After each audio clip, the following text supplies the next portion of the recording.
Welcome back to the party, everybody. This is Morty, and I am your host, Lutch, aka the Indian Jesus, here to resurrect the second coming of common sense. Everybody hit that like and subscribe. You know I would do it for you, and let's party. Big shout out to the replay gang. Thank you so much for coming back to watch this. Make sure you hit that subscribe. I am live every Monday, Wednesday, Friday, but as you can tell, I also do it whenever I feel like it. So hit the subscribe, ring the bell, and you will never miss an Indian Jesus live party ever again. If you'd like to support the channel, head on over to theindianjesus.com for your very own official Indian Jesus merch. We do also have a free Discord server. I see a bunch of people hanging out in there, watching something going on with the riots right now. It is absolutely free to join. We've got a free chat. We've got current events, all that kind of stuff. But if you would like to get full access, including that after party I was just talking about, scroll right below the video and hit that join button. And you not only get members only live streams here, but like I said, after every Monday, Wednesday, Friday, 8 p.m. Eastern live stream, we go in there for an after party, but we don't have to worry about the YouTube censors or anything. And you are not stuck behind your keyboard. You're actually on screen with me and everybody else. It is a grand old time. Come and join us. Shout out to Melted Mind Media. Yeah, I'm a little late. I'm never late on a Monday, Wednesday, Friday, but I never know how long. I didn't know how long it's going to take, but no excuses. Let's just dive right into it. As you may have seen, Dave Smith and Andrew from the Crucible had a debate last night on libertarianism versus Christian populism. I thought it was Christian nationalism, but I guess that's not as easy to argue. But either way, I saw a little bit of it. And shout out to Rob Noir for moderating. From what I saw, he did a very good job. But I think it's gonna be an interesting one. Shout out to M169. Welcome. No riots yet. We were waiting for the Pride event and the Gaza protest to meet at the White House. Well, keep me updated on that. All right, guys. As always, if you cannot hear the video, please do let me know. For shattering Andrew Cuomo's dreams. And yeah, good job, by the way, Dave. Thank you. If you have not seen it, it's a banger. It's an all-timer. Please check that out. I'm excited. Fans of both of these guys think it's going to be a fantastic debate. They're going to be going on libertarianism. Is it better than Christian populism? I think there's going to be a lot to say. Some agreements, but who likes those? Let's get to disagreements. I think it'll be great. They're going to have 7-minute openings, which will start with Andrew, and then we'll go into about an hour and 15 minutes of general discussion, followed by some closings. It'll be 7 minutes. And then we're going to get to questions from the audience. So any super chat you put in, we'll try to get to all of those. And then please be watching the moderators in the chat. They're going to give you instructions of how you your opening statement whenever you're ready. Sure. And right before they begin, again, if you would like to watch the debate without my commentary, the link is in the description. I do like to talk a lot. That's why I started a YouTube channel. So what they were talking about with Chris Cuomo. So he was saying, good job with Chris Cuomo on the PBD podcast. But now this is the next victim. Let's do it. You guys can hear me okay? Yep. Okay, great. Well, thank you, Dave, for coming into tonight's debate. I appreciate it. The clash. Yep. I want to let you know the reason I'm having this debate with you is because I think I can bring you to the dark side of the force. And you're already halfway there. My hope is to convince you to get to the rest of the way there. That was crazy. Libertarianism is, in the end, a system which inevitably leads to degeneracy. The reason libertarians currently have a Skittles nominee for president is because the very ideology itself is corrupt. Oh man, can you imagine doing this, Dave, doing this debate after they elected Chase as the nominee? Imagine if the Mises Caucus actually had their guy, I forget his name, wouldn't be able to make that argument. It starts with the very core idea on which all other ideas are based, which is self-ownership. I know this is a doctrine that Mr. Smith does believe, because I have seen him reference it multiple times in multiple appearances, most recently on Reason TV in his case against open borders. It's a failing dogma because it opens up the ultimate can of worms. If people really do own themselves, then we really can't engage with any voluntary actions they take with each other and stop them, overrule them, or force them not to do those actions. Why? This is exactly why Skittles in society exists. By this logic, we can't outlaw incest, prostitution. We can't outlaw gay marriage. We can't outlaw polygamy. Don't want to, but we can't even outlaw unaliving yourself. Don't want to. All things which Christian ethics point to as absolutely immoral. Not a Christian. Dave can't really say that they are, though. They have to be allowed if you own yourself, or it would be a violation of the self-ownership doctrine. Yeah, that's kind of the purpose of libertarianism. I don't know if you're ready for this, bro. It's nice and all that Mr. Smith has distanced himself from the failure that is the modern Libertarian Party, and I applaud him for doing it, but ultimately, the very reason he had to is because of this reason. It always leads to the absurd outcome of mass degeneracy. It has to. There's no way around it. Dave assumes, for reasons I don't understand, that his solution of non-promotion yet legalization somehow better than the alternative of the state utilizing authority to remove these moral plagues. I want the state busting up prostitution rings and pimps. I want them arresting incest practitioners, and I want them to arrest polygamists. I want them to use force to prevent unaliving of oneself. The anarcho-capitalists, in this case. So just so, shout out to the replay gang. I do have a poll up. Which side are you starting on? Libertarianism, Christian populism, or 50-50? So maybe, I don't know if y'all didn't know what you were clicking, but right now we are at 67% Christian populism. And being able to arrest people for doing things that don't hurt anybody, I don't know if that's really what you meant to say. So we will see if people stand on that. Shout out to Clown World. Welcome to the party. So I saw this live last night would say that part of the problem was communication. A little misunderstanding of Andrew's debate style. He likes to do internal review of the other position to see if it stands on its own. Fair enough. And I did see a little bit of the end. And Rob seemed to be doing a really good job with the moderation, but I don't know how as clear as it is. I think I understand where he's coming from pretty clearly, and I think the libertarian is obviously not going to want to arrest people for polygamy, even if we don't agree with it. Well, welcome to the party. We also got Dylan Soup. Welcome. And I want them to arrest polygamists. I want them to use force to prevent unaliving of oneself. The anarcho-capitalist, in this case, Dave. So you want tax dollars to go to people who want to kill themselves to make sure they don't. That's what you're saying. Can't justify the state really doing any of those things. The Christian ethicist can, striking a key balance between what he would call totalitarianism and what are considered freedoms. For us, though, Mr. Smith has outlined a plan, one he often repeats. His plan is to have libertarians move into positions of governance in order to take control of key systems and abolish them eventually in hopes that we eventually get to some kind of anarcho-capitalist society over time.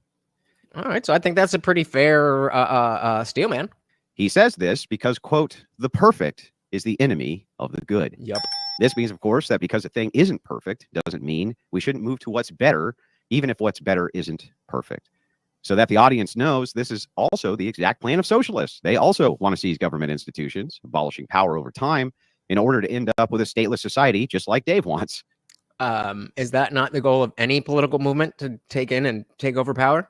It's amusing to note that ultimately what both sides are really fighting over is the power of the state and the use of its force. Yeah. It's hilarious to me that Christians have fallen for any libertarian dogma at all.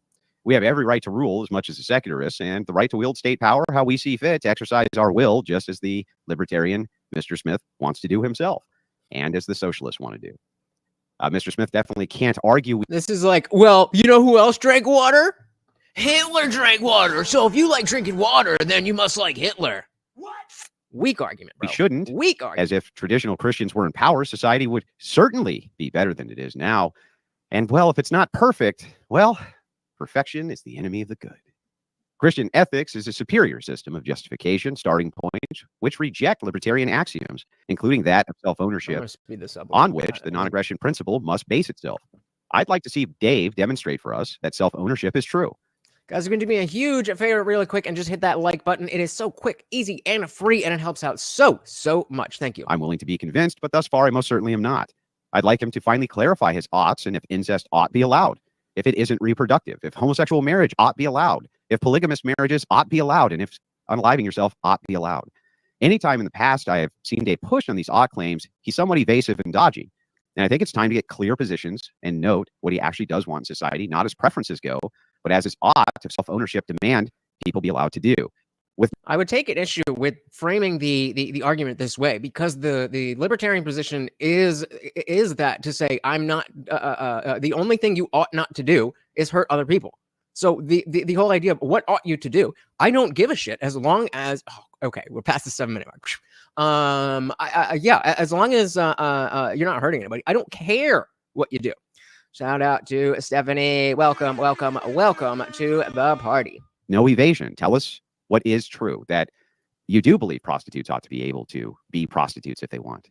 Yes. That those who want to unalive ought to be able to do that. That polygamists ought to be able to marry as many people as they want. That Skittles people ought to be able to get married. That drug use ought to be legal regardless of the drug. Yep. I'd like to get into these distinct philosophies. I think that's enough for us to start with. And with that, I'll yield my time to Dave. Okay. All right, Dave, whenever you're ready, go ahead. You got up to 7 minutes. Sure. So as I said, I'll make my opening. I'm going to keep it at this speed, guys. You let me know if this is too fast. I do want to get through as much as is possible. It was like 2.5 hours. We're definitely not going to get through the whole thing, but I do want to get through as much of it as we can. But if you want me to slow it down, just let me know. Okay. All right, Dave, whenever you're ready, go ahead. You got up to 7 minutes. Sure. So as I said, I'll make my opening a bit of a response to. Oh, hey, look who we got. Shout out to the Funk Master General, starting out hot with the $5 super chat. And of course, every donation comes with a treat for my co-host, Morty. Thank you, sir. And of course, that makes you the new sponsor of the stream. Thank you. Very, very much appreciated. No question, no comment, just pure love of the game. All right, Dave, whenever you're ready, go ahead. You got up to 7 minutes. Sure. So as I said, I'll make my opening a bit of a response to yours because I'm just meeting you guys tonight and I didn't exactly know what I was in for. But I will say that I know Andrew. I have seen on Twitter you in your bio you refer to yourself as a paleoconservative, and that I would just say. Sorry, were you going to say something? Oh no, sorry. I would just say that I'm very interested in the re-energizing of that term, and that. Okay, so maybe we'll get to get through the entire bait. We'll see. And you guys, shout out to the Funk Master. You guys know how to keep the party There raging. are people who consider themselves paleoconservatives today. I'm a big. Let's just say I was very influenced, and I've read a lot of paleoconservative thinkers, Paul Gottfried, Pat Buchanan, Sam Francis, guys like this. One of the things that I think was great about all of those guys was that they all, the term paleoconservative actually came from hearkening back to the old right, which were a group of anti-statist right-wingers back who were, fighting the New Deal and fighting keeping America out of World War I and out of World War II. I would just say in response to some of the things you said there, the idea of libertarianism and self-ownership does not at all imply that anyone is allowed to do whatever they want to do. And it certainly doesn't imply that you can't say something is horrifically immoral, even if it doesn't violate the principle of self-ownership. Certainly property rights would be a great example of where someone wouldn't be allowed to do whatever they want to do if they were on someone else's property who didn't wish to allow them to do that. I think that a lot of the later stuff we'd probably have to get into in the back and forth and when we're asking each other questions. I think there are lots of examples of degeneracy that you could bring up and ask whether I think we ought to be allowed to do them or not. The question to me isn't so much whether we ought to be allowed to do them, it's how society ought to treat them and what exactly has led us to the point where these awful things are so celebrated. Exactly. That's a great point. Clearly the underlying culture is that people want to do this. So just banning it does not address the fact that people want to do this stuff. Great point. So I'm sure there'll be more time to get into all of these things, but I would just say that I think from what I'm hearing at the beginning here, there's a big misunderstanding of what exactly it is I stand for, and also what kind of the tradition of resisting centralized authoritarian control is really all about. Yeah. But I'm happy to talk more about this. All right. Opening statement's done, so I'm going to try to stay out of it as much as possible. We'll let you two go back and forth. You only hear from me if the audience can't hear because there's too much talking over each other. Other than that, got about an hour, 15 hour, 20 minutes. You guys go ahead. Dave, can you demonstrate for us how you own yourself? Well, what exactly do you mean by that? Is an odd question. What? that? Do you own yourself? Yes. Can you demonstrate that? I mean, I'm demonstrating. We're both demonstrating it right now on this show. Well, you're not demonstrating that you own yourself. What do you mean by own? Well, I think that ownership of a thing is just a social construction. That ownership itself is just a parameter of agreed upon criteria. Okay. Hang on, let me finish the point. Sure. For which, so that's how we know. So I own that guitar because we agree that I own that guitar. That's it. That's the only reason I own it. I don't think that there's anything that you can point to that would demonstrate that this exists outside of a social construction we agree to. Okay. Well, I'm missing yeah, the point I here. don't- My So point you is just that I kinda- think it's a social construction when you say that you own yourself. I don't think Well, that I you didn't can say it's not a social construction. But well, then you don't own yourself. Just because something is a social construct doesn't mean it's not true. Doesn't mean it doesn't hold water in reality. What? that's a false binary. I'm not. Hold on one second. No, Listen, no, no. That's I- a law of logic. You either do or you No. don't. No, I didn't say. Somebody's coming in hot. Oh my God. Oh, Dave. Oh, I am ready for this. Guys, if you are ready for this, hit the goddamn like button. No, you're asking me if I do or I don't. Do you own that guitar? Yeah. Okay, but you just said Well, it's a social that's construct. a social construct. Yeah, but I gave you the criteria for the social Well, construct. sure, Would and be I an said I own agreement. my- So then you don't own the guitar because it's a social construct. Oh, no. Even though it is a social construct, it still applies to reality that I do, in fact, own the guitar. And I said I own myself. Right, but when you and we say- said- so as much as you own Nope. that guitar, you've This proved is nothing. incorrect. When I say, do you own That's not. yourself? And you say, I'm not sure. Law of logic No, would. no, no, no, no. Hang I on, let me said- I said finish. yes. Yeah, the law of excluded middle is going to show this. It can only be yes or no. Do He said yes. you have self-ownership? Yes or no? I own the guitar because we agree we do. Do you only own yourself because we agree you do? Well, no, I don't agree that that's what ownership means. Yeah. But you said yes, and I said yes. So we're I have never heard of this notion of do you own yourself the way you own a guitar?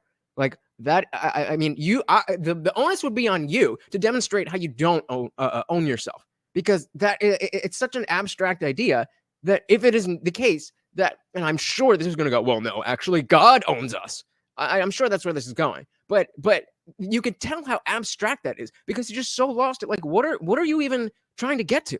both exactly even. Well, then I want to know like, what. Then I want to know how you own Well, yourself. Well, look, if you actually look up ownership in like a dictionary, I think the definition that you gave would be a little bit different than that. So do I exercise my control over myself? Do I do so morally? Yes, I think so. And I actually think that in order for us to even have this conversation, we both have, in a sense, agreed to that principle. Yeah. I don't think we have. It's me versus you. Do Yeah. you How have own- we? How have Do we? you own agreed? the arguments that you're making so far in this No, conversation? you don't. How do you own an argument? No, I mean, when I say that, I mean, is it yours? Are It came you're out of my saying- mouth, Are sure, the but- words you're Yeah, saying yours? But how the would words I'm that? How would that saying make the mine? application that I own that thing? Well, look again. Define own. Because it's not his words. It's that. I mean, this is going back to the Peterson level. Oh, it depends on what truth means. Did the Israelites spend a bunch of years in the desert or not? I think that the definition of ownership would be a social construct in which you and I, via agreement criteria, decide that this thing becomes property which is assigned to me. Okay, so show me the person who's saying that we do not own ourselves. That is what you need to demonstrate if this is the point of logic that you're taking. Okay. Yeah. So if by that's that true, by that definition, do you own yourself? I would say by the definition of that social construction, I could say that you own yourself. Sure. Oh, okay. Then why did we just do that? What the hell was that all about? You both agree that you own yourself. That's it. That was all. That was everything. If you're just joining us, that is what you missed. That is what you missed. No, I mean, well, you also missed that Andrew wants to be able to arrest gay people and polygamists, and only his type of sex is the right type of sex and all that stuff. But argument-wise, do you own yourself? Yes, we both agree. What? But that doesn't mean anything. Let me explain why. Then why did you ask the question? Okay. Because if the Wait, social- what did we just because- do this whole time? Let I'm me not explain. getting it. Because if the social construction, what if we change the social construct and we decide that you can own a person? Change the social construct and says I own your guitar and I own you. What Right. do you- That's what's the exactly point? right. What if we Okay. change the social construction of ownership to mean you can own a person? Does that mean that people no longer own themselves? Well, the difference here, right? No, it doesn't mean that. It has nothing to do with that. You're also talking about two different types of ownership. There's ownership over over an entity, and then there's control of yourself. Those are two different things. But it only is confusing because you're framing it as owning yourself, as opposed to what? Construction of ownership to mean you can own a person. Does that mean that people no longer own themselves? Well, the difference here, right, is that, and it's the word that I mentioned that you didn't, is that I would say that ownership would imply that you're justified in that claim. How are you justified in that claim? Let's not say this is why, as much as I want to live by my faith and think it's good, I can't stand these types of arguments. This guy is not doing a good job at all. It's embarrassing. Indeed, it is. Clown World says the point being that is an effectively subjective concept, and owning yourself is an underlying principle of the non-aggression pact, which is where he's headed in a while. Yeah, I mean, if that's the point you're making, then just make that point, please. Like, well, you own yourself? Yes, we own ourselves. I own the guitar. Do you like get to the point? How am I justified in the claim of owning myself? Yeah, you just said if you agreed it's Okay. a social construction. So if we agree that it's a social construction, then we can own other people as via social construction. So the major, But you can, not as in an allowable way, but physically you can own other people. That's what slavery is. It's happening all over the world. What are you talking about? Yes, you can own yourself and you can own other people. We have fortunately decided in America that we don't allow you to own other people. But yes, you can obviously own other people. Social construction. So if we agree that it's a social construction, then we can own other people as via social construction. That would be justified. Well, I don't think so. So the major difference there, right, is that as we're having this conversation, and clearly what's the goal here? To persuade, probably not to persuade each other, but at least to persuade the audience who's listening to us. Because we recognize that they are in control. Forget the word own, because that's triggering, evidently. But they are I'm triggered by the word own. Okay. When I say triggering, meaning that's going to start a whole nother debate about semantics. So yeah, but semantics are important in a debate. Okay, well, all right. Let's not do this tactic of interrupting every 2 seconds. So let me just finish my point here. So we are both presuming that the people who are listening to this are in control of their own thoughts, and we could potentially persuade them toward our cause. And so if we're doing all of this, we kind of are recognizing in some sense that it's more valuable to persuade people than it is to, I don't know, just enforce our will on them. And so in that sense, I would say that, yes, there is some kind of norm that there's a justifiable path where you can persuade people versus force them. Sure. Well, I agree that you can persuade all sorts of people and that can be part of a societal norm and that everybody can agree that that's part of a societal norm. That does not demonstrate that you own yourself. Thus, the key principle for the non-aggression principle, which is self-ownership, that's where the violation comes in. Do people own themselves? Is that a justified position or isn't it? I'm saying that, yes, I think it is. Shout out to Comstocks Junction. Welcome to the party. Good to see you. Clown World said, I believe Andrew's argument ends with subjective-based moralities cannot judge other subjective-based moralities as wrong since they're both subjective. And I mean, on a grand, cosmic scale, yes, this is true. But this is like saying, well, you can't have a game called chess because there's no inherent thing to the universe named chess. Like, no, we can make up a game and have the rules and then agree to those rules. And then there is an objective way to win chess. Just because chess is not objectively true to the universe doesn't mean there are that certain moves in chess are not objectively better than other moves. This is, and so if he's, building this if he's building this whole thing up, to say, well, if you don't base your morality in God, then you can't base your morality in anything. Like, that's a day one argument. That is a day one argument. Andrew is the worst. Agreed. Shout out to Abe Knox or Abinox. Welcome. I didn't say that life was chess. If you understood what I was saying that just because something is subjective, doesn't mean that it has to be that you can't get objectivity from it. But again, then can you demonstrate it? Well, what would you mean by that? What would it mean to demonstrate that you would have to prove that you own yourself? That I can control myself, or what? Again, yeah. What are you asking for? Be clear about what you're asking. Well, here, let me give you an example. Yeah, I'll give you an example to the. Or why don't you then say, no, you don't own yourself. Here is how. You're not being clear with the questions that you're asking. The contrary. I have seen throughout all of human history that human beings seem to be able to own other human beings without much problem. That doesn't seem to be a problem as long as it's. I have never even thought of bringing this up in the like, obviously it's incestuous, and even if you don't go with Adam and Eve, then they had 3 sons, and but great point. Yeah, Adam and Eve were the first humans doesn't mean that all of humanity is the spawn of incest. Yup. And that says, by virtue of it being subjective, you cannot get objective point. I just demonstrated. So there's no objective rules to chess. I just explained to you how you can get something that's subjective. We made it up. And because there's an agreement that this is what chess is, you can go to any chess club in the world and they will have the same set of rules. That is objectivity. That is how you take subjectivity and get objective points. That this opening is better than that opening, or this move is better than that move. Those are subjective things. But because we've agreed to what chess is, it now becomes objective.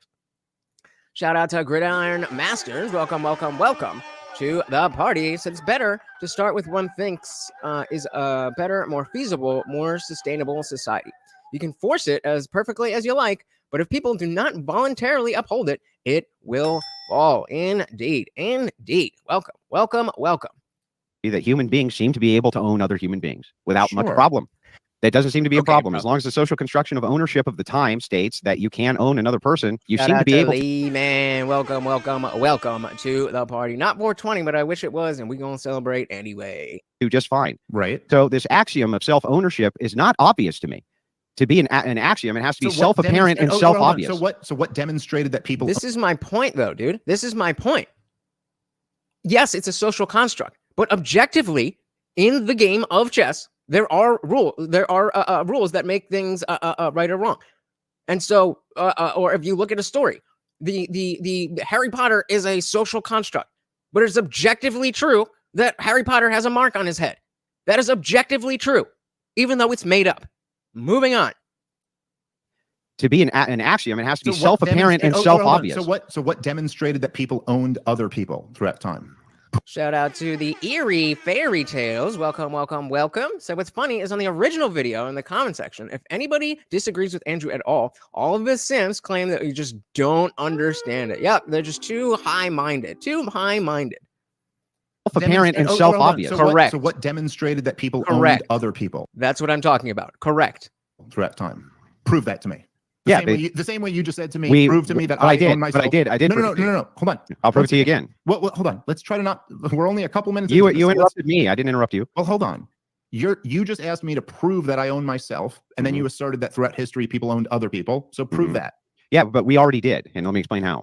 You and I already agreed that ownership is a social construction, and that throughout history, the social construction had changed where people were able to own other people via the social construct. So whatever the social construct is of the day, that's all it is. As long as you agree that ownership is a social construction, you basically have to bite that bullet, right? Wait, no, I'm not even understanding what you're saying here. So we agreed it was a social construct, and then your next statement after that was prove to me that you own yourself. Yeah, a social construction doesn't exist in objective reality. Right. It's So a you said term. prove, prove to me that anyone ever owned someone else throughout history. And all you said was it was a social construct. You mean as well. you mean like a contract of ownership between slaves or something? No, it's your question. So you tell me. How to Yeah, answer it. my claim is that ownership is a social construction. Do you agree or disagree with that claim?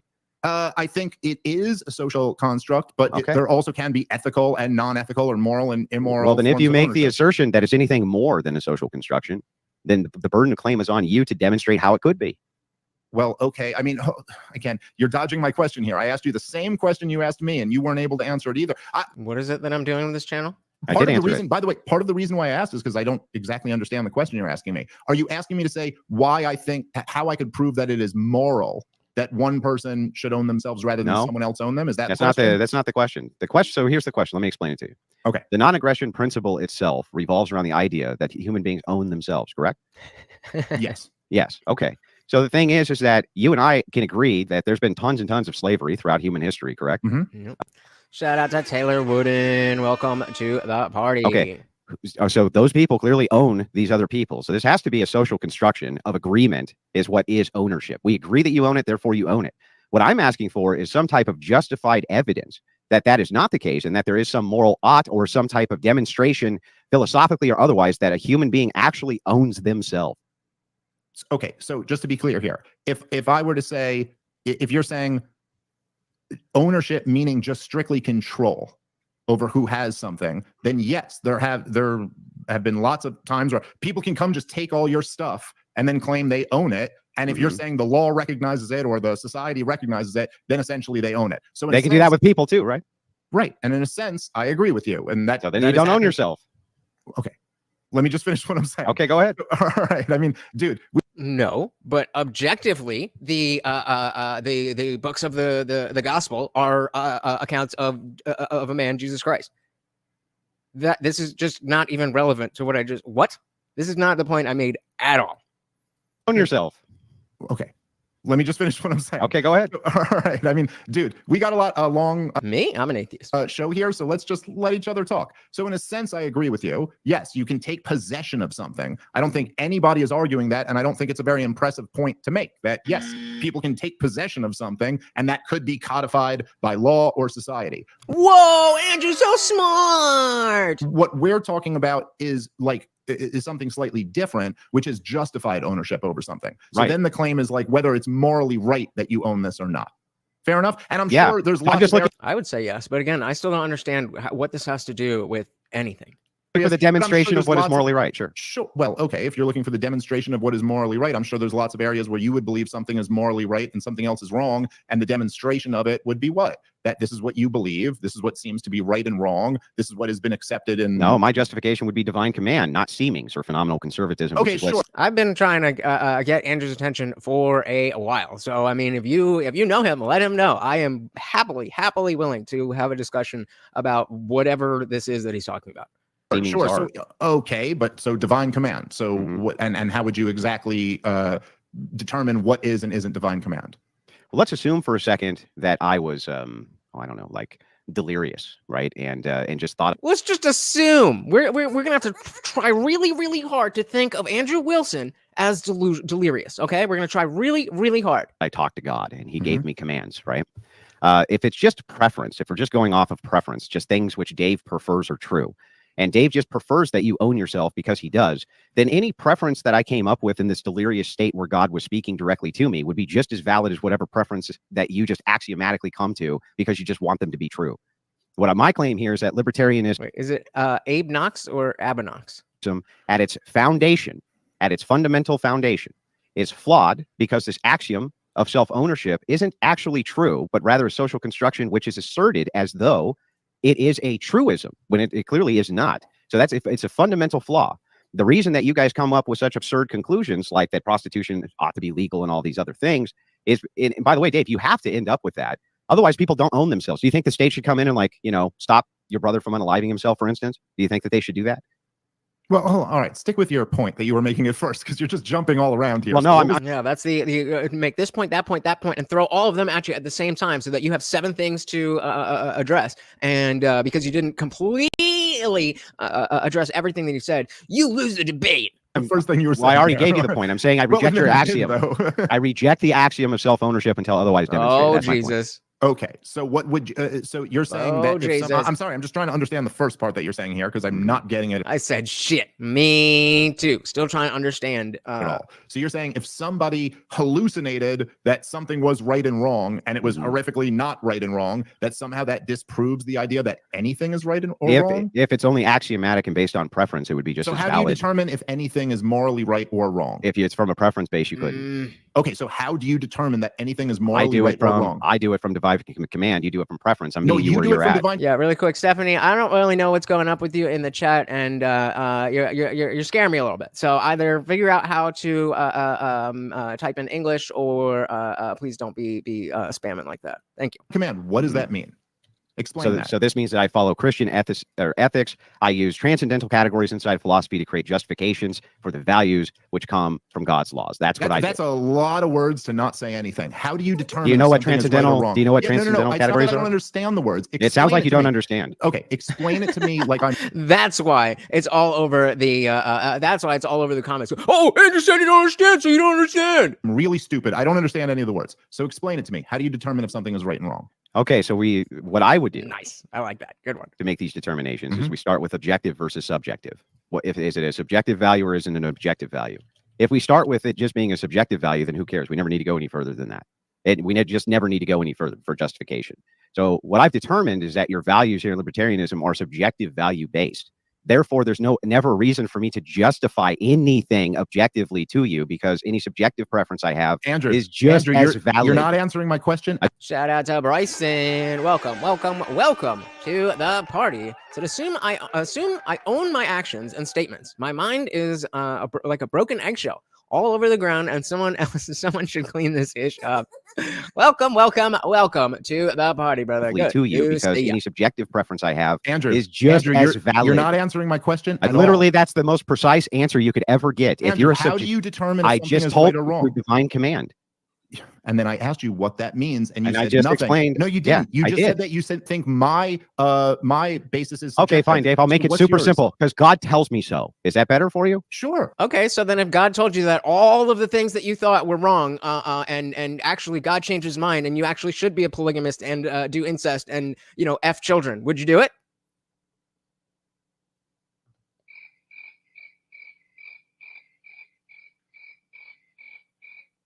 Either answer doesn't look good for you, bro.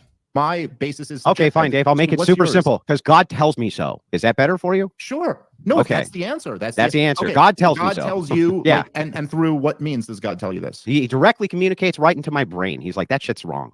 Okay. That's amazing. All right. So, so just to be clear, the point of that is that, Andrew, it sounds very good when you attack someone and say that's subjective. But when your response to that is God communicates directly into my brain, that also, I mean, I don't know what the word is for that. Subjective. But would be subjective would probably be the word. But that's my whole point. That's how I'm granting your entire argument. It's like, it doesn't matter. Ultimately, objective. So is his position that we both have subjective arguments, but my subjective argument is better? Like, that would at least be better. That would at least be better. I could take that at face value. If you're saying we both have subjective ideas, but my subjective idea is better because whatever reasons, that's something I could deal with.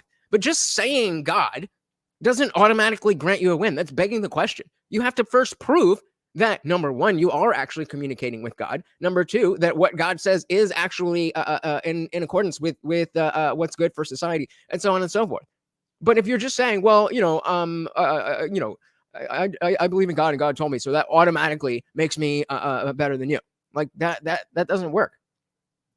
So this is just a debate tactic to move past the sticking point so we can continue to attack the basis of today's morality. I mean, I guess, but why? Why use the time to just attack the basis of his morality? Shout out to Gravit Heist. Welcome. Comstock said, I hope you debate Andrew and humble him. Do your homework, study all his tactics and talking, and knock down his silly house of cards. I mean, I definitely, the thing here is that it doesn't seem like this is anything well thought out. It seems like the command theory that because it's God, that's where all the power comes from. And so, I mean, maybe he'll prove me incorrect as we continue. But it's just so simple. God told you. Okay, so again, I would ask him that question. So you do things the way you do them because God told you to do them that way, right? He would say yes. So then the next question is, okay, so if God then told you, he changed his mind and now he wants you to do all the things that you just argued were bad, would you do them? If he says yes, then that makes your morality worse than mine. If he says no, then it makes your morality useless. Taylor said, but God didn't say so. But God has commanded people to kill their own children just as a test, and they went with it, but God stopped them. So yeah, that's basically how divine command works. Yeah, doesn't bode well, really. Not too well. All right, let's dive back in here. Would probably be the word. But that's my whole point. That's how I'm granting your entire argument. It's like it doesn't matter ultimately. But your counter is also subjective. So right. So then that means that my preference is no worse than your own preference. Well, I mean, no, it means by your argument. If I'm using preference-based, I'm using preference-based arguments, or I'm sorry, preference-based morality, and you're using. I mean, this is fair to say that people don't grasp his methods, but here's the thing. If you're a debater, if you're a somebody who is a communicator, then it's not on me to understand you. It's on you to be understood. The fact that that so many people can't understand him is not a bonus. That is a knock against him. Now, maybe if you want to talk about like the Jordan Petersons of the world, and because of the fact that he does know the philosophy and the religious story so well that he can get super esoteric with it, and it will make sense, which still I would argue is not necessarily the case. But that this is not a an argument, and yeah, like people not grasping your argument means you made a bad argument. That's it. And once denied, the scenario laid out already occurred within Mormonism. Joseph Smith did most of those things. It blows my mind that that cult is still around. Yep. And I mean, I genuinely do not see. I genuinely do not see a difference between Mormonism and many other sects of Christianity. I mean, I think, or religion in general. Shout out to Boom Cooter. Welcome to the party. Good to see you. Good to see you. I do not know how to read that, but welcome. So Jesus is a human. He worshiped God. Fair enough. We also got Mr. in the building. And from a non-Calvinist, Protestant, non-Catholic Christian view, you have no free will. It's an illusion. Commandments are divine command. I agree with the first part for sure. Welcome to the party. And look who we got. Our boy Unwanted Foe. Said God told me to check YouTube today since he knew the Indian Jesus was streaming. Thank you. That's right. Every donation comes with a treat for my co-host Morty, and of course that makes you the new sponsor of the stream. Thank you so very much, sir. Than your own preference. Well, I mean, no, it means by your argument. We're if I'm using preference-based, if I'm using preference-based arguments, or I'm sorry, preference-based morality, and you're using preference-based morality, listen, then we're equal, Dave. To be clear, I don't think I am using preference-based morality. Got it. So can you make justification then? Bro, let him talk. This is your own channel, and you can't even let your guest talk. That is again not a sign of like, oh, I got you. This is a sign of the fact that you don't think that your arguments are strong enough that you have to cut him off so that he can't make his arguments. Come on, bro.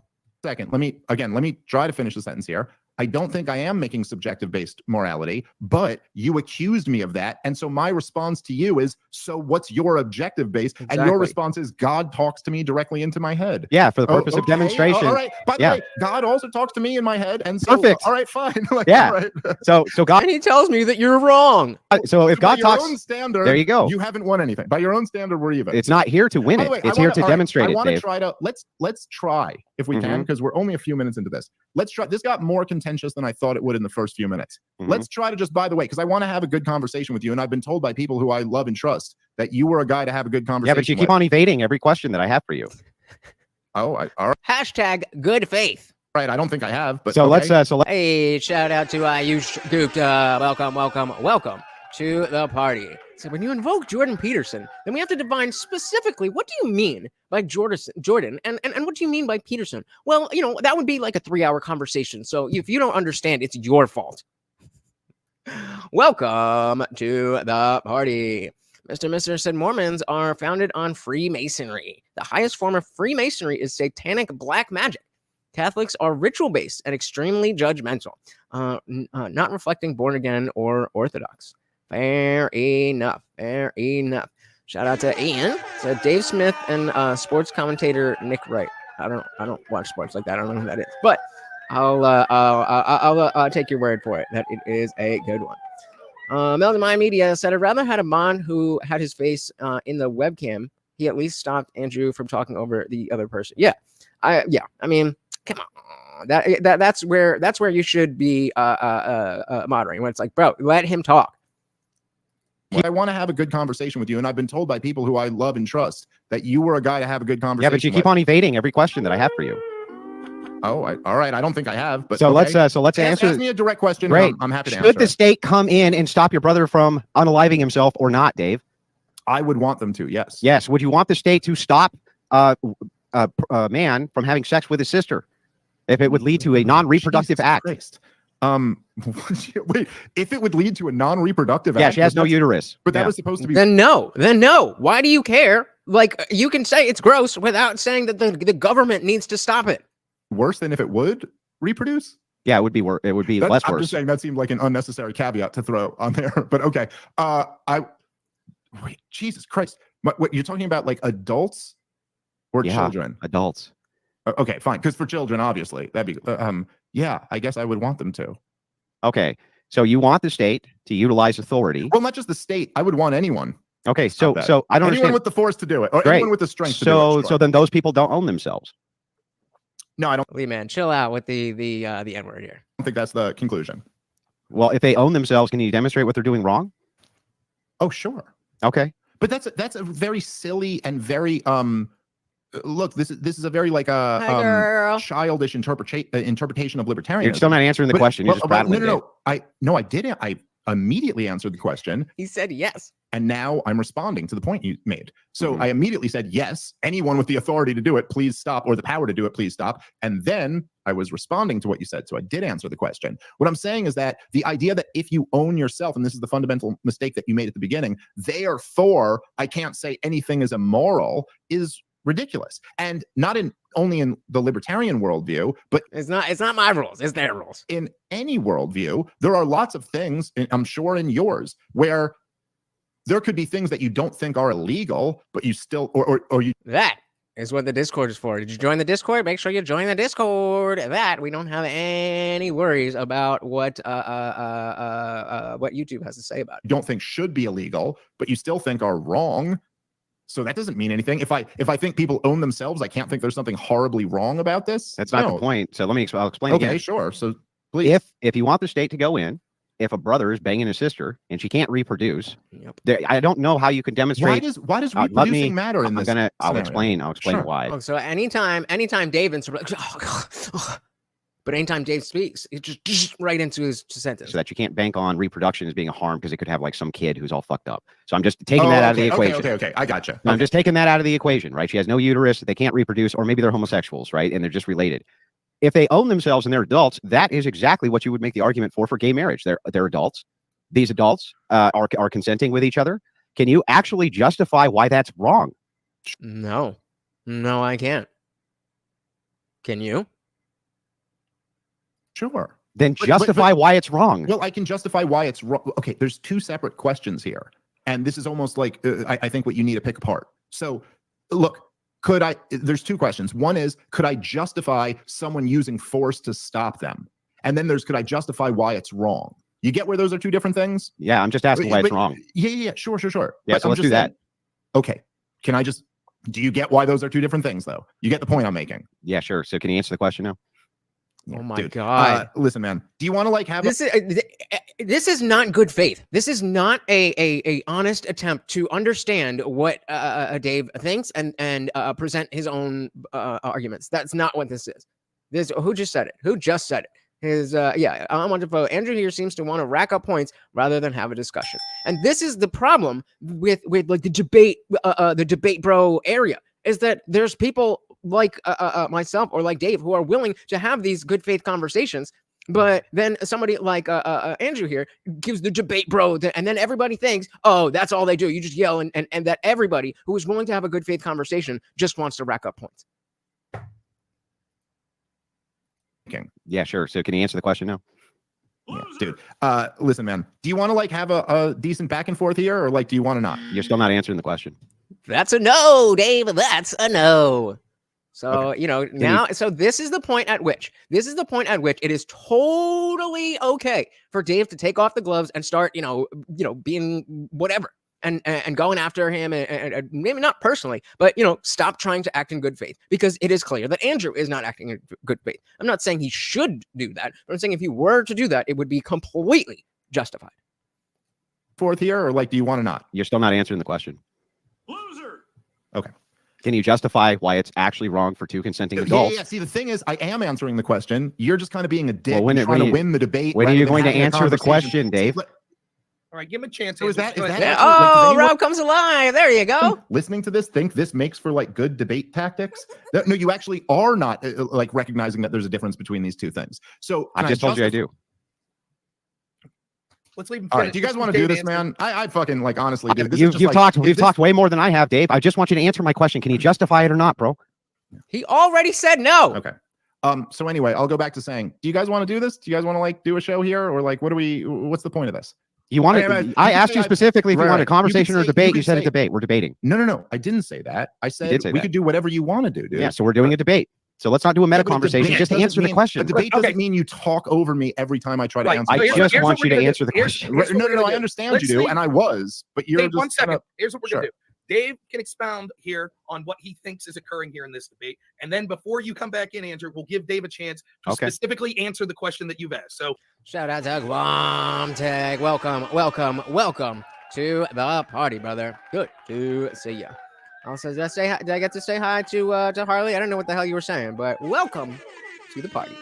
Dave's gonna do two things. Here. He's gonna give some- Ask me the question again. I'm sorry. Can you justify why two consenting adults who are brother and sister having sex is morally wrong? Yes. Then do it. Okay, because I think it's for the same reason you would think. I think it's against nature. It's evil. It just seems horrible. I don't know. Do you have a better answer for why it's wrong? Well, yes, divine command. Divine command. Okay, fine. So I also say divine command. That's why it's wrong. Well, but So again, the question is: so a divine command. If God came to you and said, "Oh, all that thing, I don't believe that anymore. It's totally the only right, the only proper way to live your life is to go and f your sister," would you do it? God told you to. but There then you this go. axiom, then the axiom of Dave is self-ownership would be posturing. wrong. Okay. No, How did it he- wouldn't. No, well, it wouldn't. And if you had listened to me when I That's was so responding weird, the first though. time, you would understand. Well, here, that. let me now make my argument back.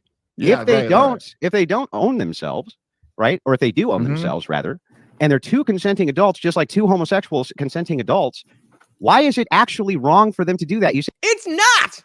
It's not. say because it seems like it's against nature, which is the natural fallacy. Couldn't I just apply that to homosexuals as well and say, well, it seems No, because homosexuality does exist in nature. like it's against nature?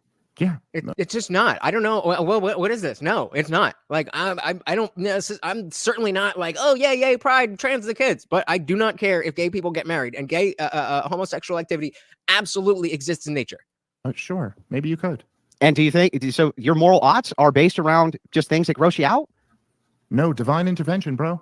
Divine command? Yeah, there you go. So if it's divine command, then you're going to abandon libertarianism and you're going No. to come over to Christian ethics, right? No. No. But I thought you made your justification based on divine command. So okay, listen. It's clear that Great Dave- point, dude. You're right. You have divine command, and you're asking me why it's wrong for a brother to fuck a sister. Listen, dude. I know, I don't know anything about you. I don't know why Jacob thought this was going to be a good idea. I know you Me neither. dominate 20-year-old like OnlyFans sluts in debates. I also But what is your dominate 45-year-old comedians in debates. What's Do you know? I don't think your so. point? 41, motherfucker. And listen, and no, you're really not though. You're asking questions about why it's wrong for a brother. You can make that argument. I don't care if you if you think that gays are lesser than lesser humans, then fine. I don't care if you think that. But there's also people who I mean, this is I don't care. The argument that it is not natural is just incorrect. That is just incorrect. If you don't like it, then you can say that it's gross. You can say that whatever. But you have to admit that the point that it does not exist in nature is incorrect. It is not accurate. Listen, and no, you're really not though. You're asking. Shout out to Sandy W. Welcome. Indeed, it is hard to argue with religious fanatics. In their world, their God owns everything, and that's the problem. You can't penetrate that. And the same thing happens on the other side with any other dogma. This is why dogma is the end of discussion. Dogma will destroy any legitimate progress, not like capital P progressive progress. Any actual progress that can ever exist will be at least impeded by dogma. Always. 41, motherfucker. And listen, and no, you're really not though. You're asking questions about why it's wrong for a brother to fuck a sister. Oh, okay. I don't know. Because I think it's wrong and yes, awful. And also, do I think I'm not. Again, you're making the argument that I'm saying it's not okay. I'm not making the argument that it's okay or not. I am saying the fact that it does not happen in nature is incorrect. Full stop. That is what I'm saying. okay, I don't know, because I think it's wrong and yes, awful. And also, do I think that the government, if we're talking about adults, is it being outlawed going to be a great way to regulate that? Probably not. What even is your vision? I mean, this is like the dumbest fucking question to get into what the role of government ought to be. Yes. I don't even know if it does. I mean, I would imagine it does. I mean, that doesn't change my position on whether it should happen with humans, but my position on whether it should happen with humans should not necessarily be the law. You're right. If the FBI is breaking in and stopping 25-year-old and 28-year-old brothers and sisters from having sex with each other, that's... Yeah, Lee, man, you're right. That's the way the world works. Okay, we Yeah, need they the do government that. to do Just that. so you know, they do that right now. Are you opposed to it? They actually arrest people for doing this, and they drag them off to jail, and they put them Sure. in jail for doing that. I'm not nearly as aware of this as you are, Andrew, but Yeah. I'm not going to fight against that law. Yeah, but Sure. here's the thing. Then what I don't understand is that if the argument for self-ownership is that consenting adults can do whatever it is they want to do, because they're consenting adults are not hurting anybody else, this would be a violation of the non-aggression principle. Why couldn't a brother and a sister engage in this in Dave's libertarian land? Why couldn't they? Why should It's not you. No, I disagree. Just because it's bad doesn't mean that it's against nature. Nature is not nice. Abuse and oppression are also part of nature. That means that they're not against nature. That's nature. shouldn't they be able to? Honestly, Sure. Well, why shouldn't they do it is for moral reasons. I suppose you could make an argument that if people really do have freedom, then a grown, grown adults. That's not, I mean, maybe that's what some people are saying, but that is a very, very bad way to articulate it. Usually when people are saying it's against nature, it's saying, well, other animals don't do it. Why do humans do it? That's usually the context that people are using. And I've had these arguments plenty of times over. So maybe if this is your understanding of what against nature means, that's different than how everybody else uses it. Well, why shouldn't they do it is for moral reasons. I suppose you could make an argument that if people really do have freedom, then a grown, grown adults who are related should not be banned by law and should not have a cop bash them over the head with a baton for having sex with a cousin or something. Okay, but you're taking this to this weird extreme example where that happens now. Oh, sure. Okay. Anyway, so you're taking this to a weird extreme example where, okay, let's take it to the other extreme. Yeah, speaking of the other extreme, shout out to you saying cousins and niece uncle marriage is cool in Islam, so they get to use divine command. Also, we can't derive morality from nature, as arpe, incest, polygamy, polyandry too happens in nature. Again, that is all that I was saying. But you bring up a great point about Islam. It's supposed to be the same God, yet it's cool over here, but not over here. But it's divine. Make that make sense.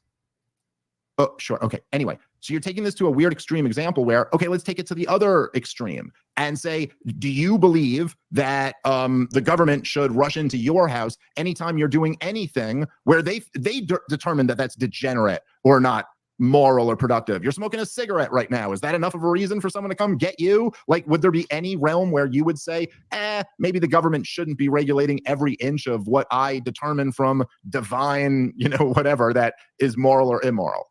Yeah, so actually this makes my point for me. This is great. So the reason that I just go ahead and concede a lot of these points, because there's no real reason to fight them.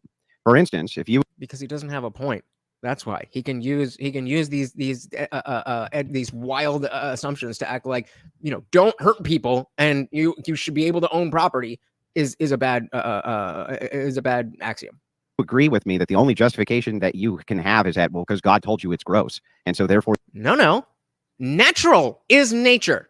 Is it natural? Then it is nature. You ought to not do it.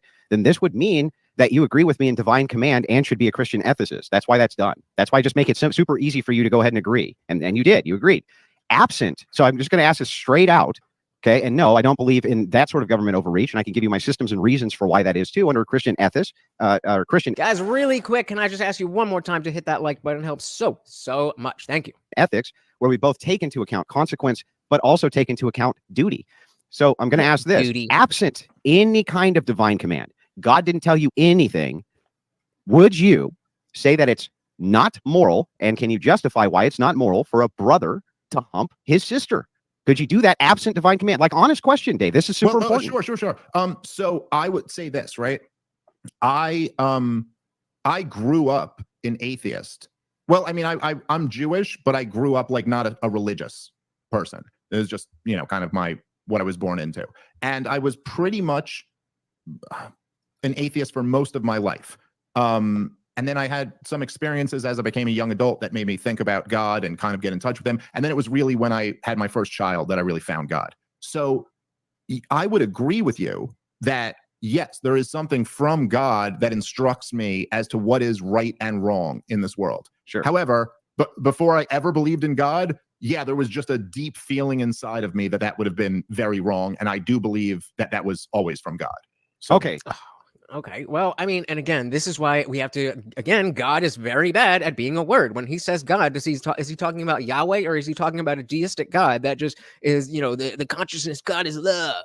That I would love to see. Obviously, we know Andrew's talking about Yahweh, but that was very unclear from Dave. Side of me that that would have been very wrong, and I do believe that that was always from God.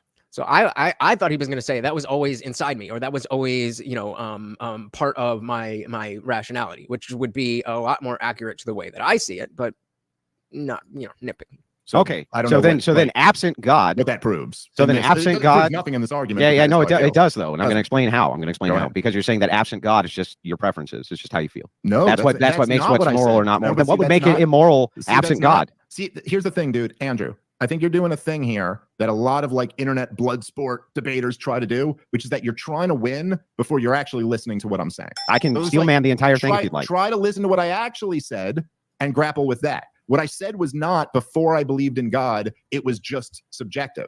What I said was before I believed in God, I always had this feeling, and what I believe is that was always God. So to steel my man, point. That's a very different thing Sure. than what you said. All right? Sure. So I'll just steel man the position. The position, to make sure I don't get this wrong at all, is Mhm. that you believe that there was some type of natural law given to you by God before you ever even believed in God, correct? Yeah, I think that's accurate. Great, Yeah. great. So I steel man the position. So my question, which you didn't actually answer, Sure. which is this: absent God, if there was no God, could you justify why this would be immoral or not? Yeah, I don't know that you could. I mean, Yeah. I think that So fair enough. Agree to disagree. When nature is natural, so that which is natural is of nature. You can twist these words to say neutral is good or good or bad or whatever, but that is not that is not how most people use the word nature or natural. I think absent God, it's very difficult to arrive at morality. Right. So absent God, so you're a divine command as well, divine command theorist, just like myself.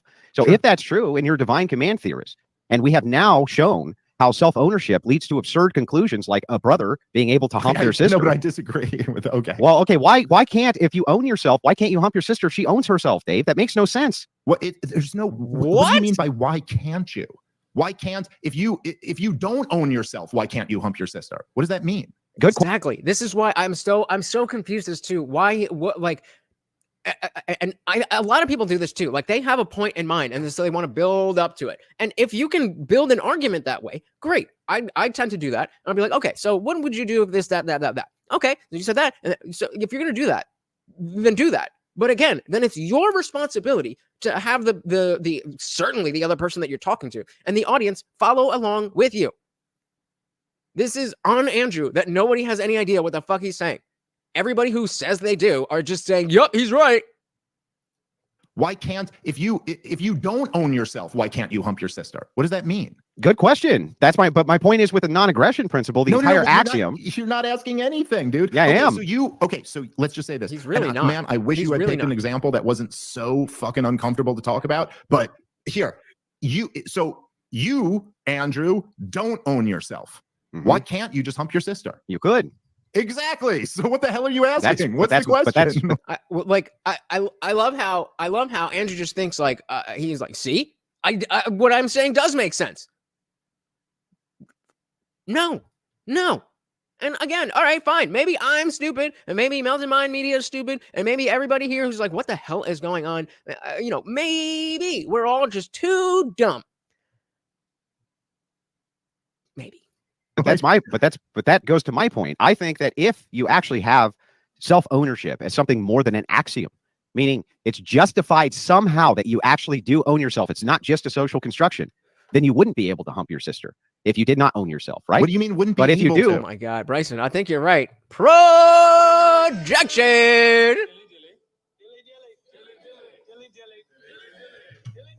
Oh man.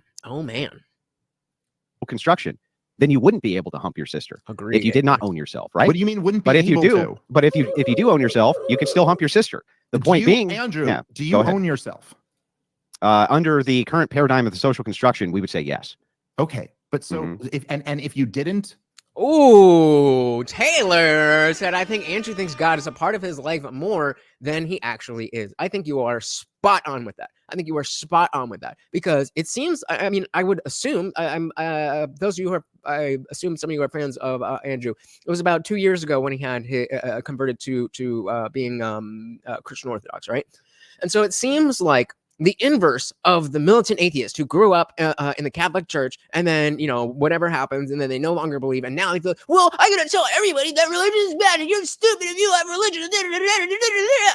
And a lot of people, myself included, go through a phase where you're angry because what you thought the world was is wrong, or at least that's what you believe. And that comes out in frustration, and that's again why we have such this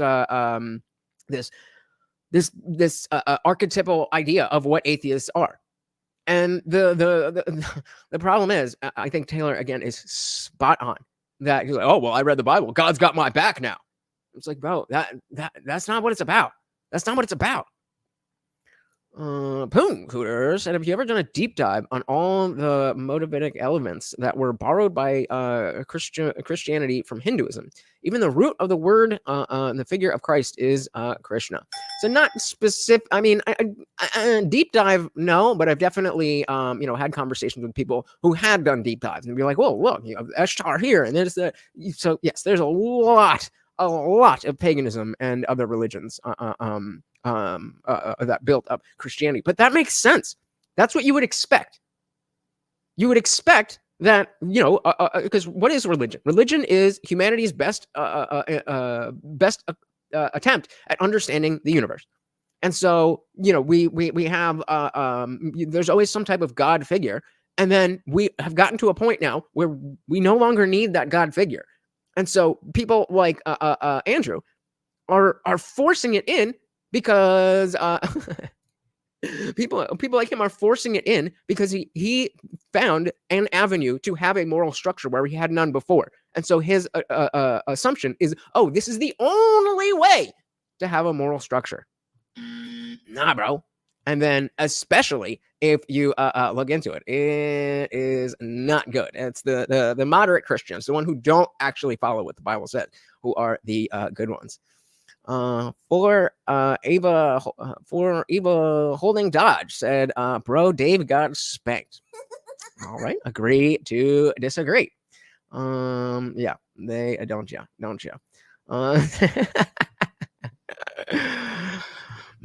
Maybe. Current paradigm of the social construction, we would say yes. Okay, but so if you didn't, you wouldn't be able to hump your. I don't get. No, you still could, but that is the point. So that's it. So you still could. So what are you saying? So let me try again. Just listen to what I'm saying, like I just did yours. In fact, maybe you can. So we are now 46 minutes into this, and we agree that whether or not you own yourself, that has no bearing on whether or not you can F your sister. Why are we doing this? Why are we doing this? Steel man this for me. Okay, maybe like I just did for you. Let me listen, and I'll see if I can. So Clown World here and saying a guidebook to coexistence with other humans. It's a code for creating larger and more successful societies, as all religions are. And I agree that it is better to have a Christian moral framework than to have no moral framework. But my contention is that we don't know that there's not an even better guidebook to coexistence with other humans, or a code for creating larger and more successful societies that is better than the Bible, that is better than Christianity. You don't know that. You are right. Maybe you can steel man this for me. Okay, maybe like I just did for you. Let me listen, and I'll see if I can. So my point is that self-ownership is why you should not be allowed to aggress against another person, because they own themselves. Correct? Okay.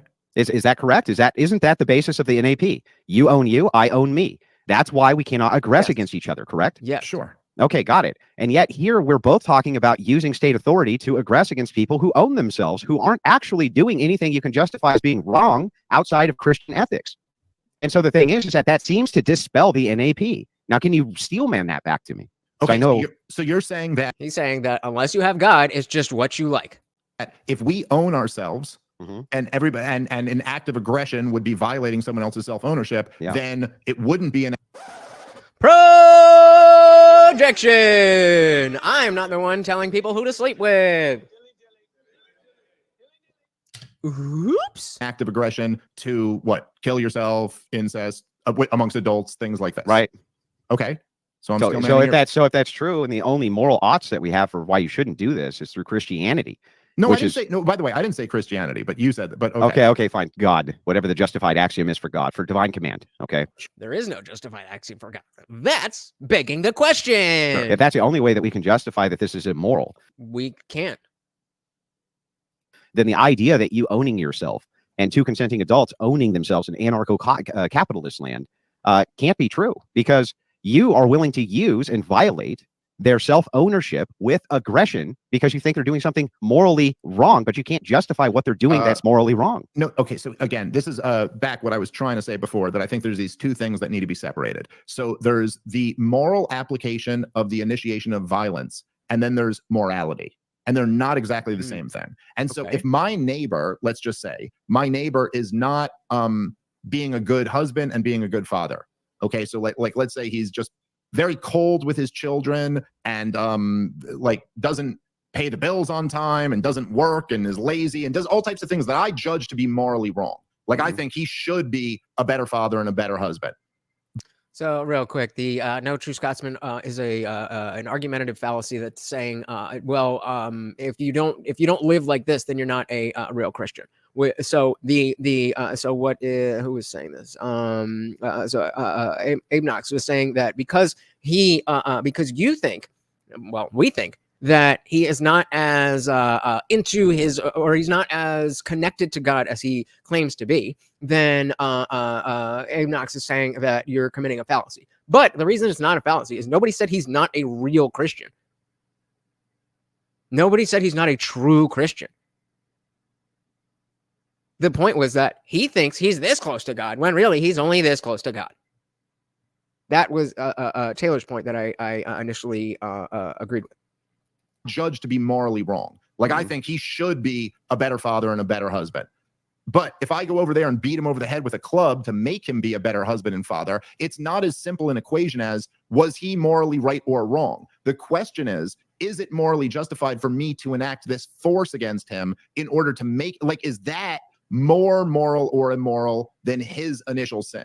So that's the question that you get into when you start talking about government regulating a lot of these things. It's not as simple as you're making it out that, well, if people own themselves, then it has to be morally justified, whatever they do. Okay, so let's see if we can't parse this out. And again, I'll see if I can just steel man this with my criticism. So the thing is that I agree. We can look at scales, right? We can say that we can get to absurd conclusions if we were to say that there's no time or place to apply some sort of like aggression towards somebody, right? Otherwise, you would aggress on them for anything that you consider some kind of moral failure. And obviously, that's not what either of us are after.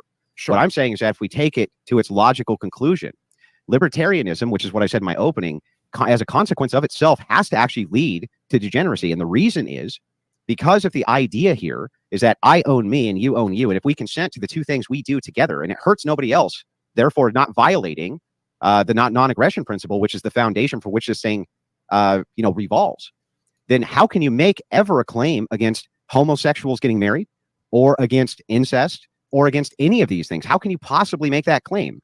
That's the ultimate question. Okay, so a couple things here. I don't think that's the ultimate question, and I do think that I could make the claim against that in the same way that you could. And I think we already established this, right? That we can both make the claim for the exact same reasons, because we believe in God and we believe in morality and we believe that this is immoral.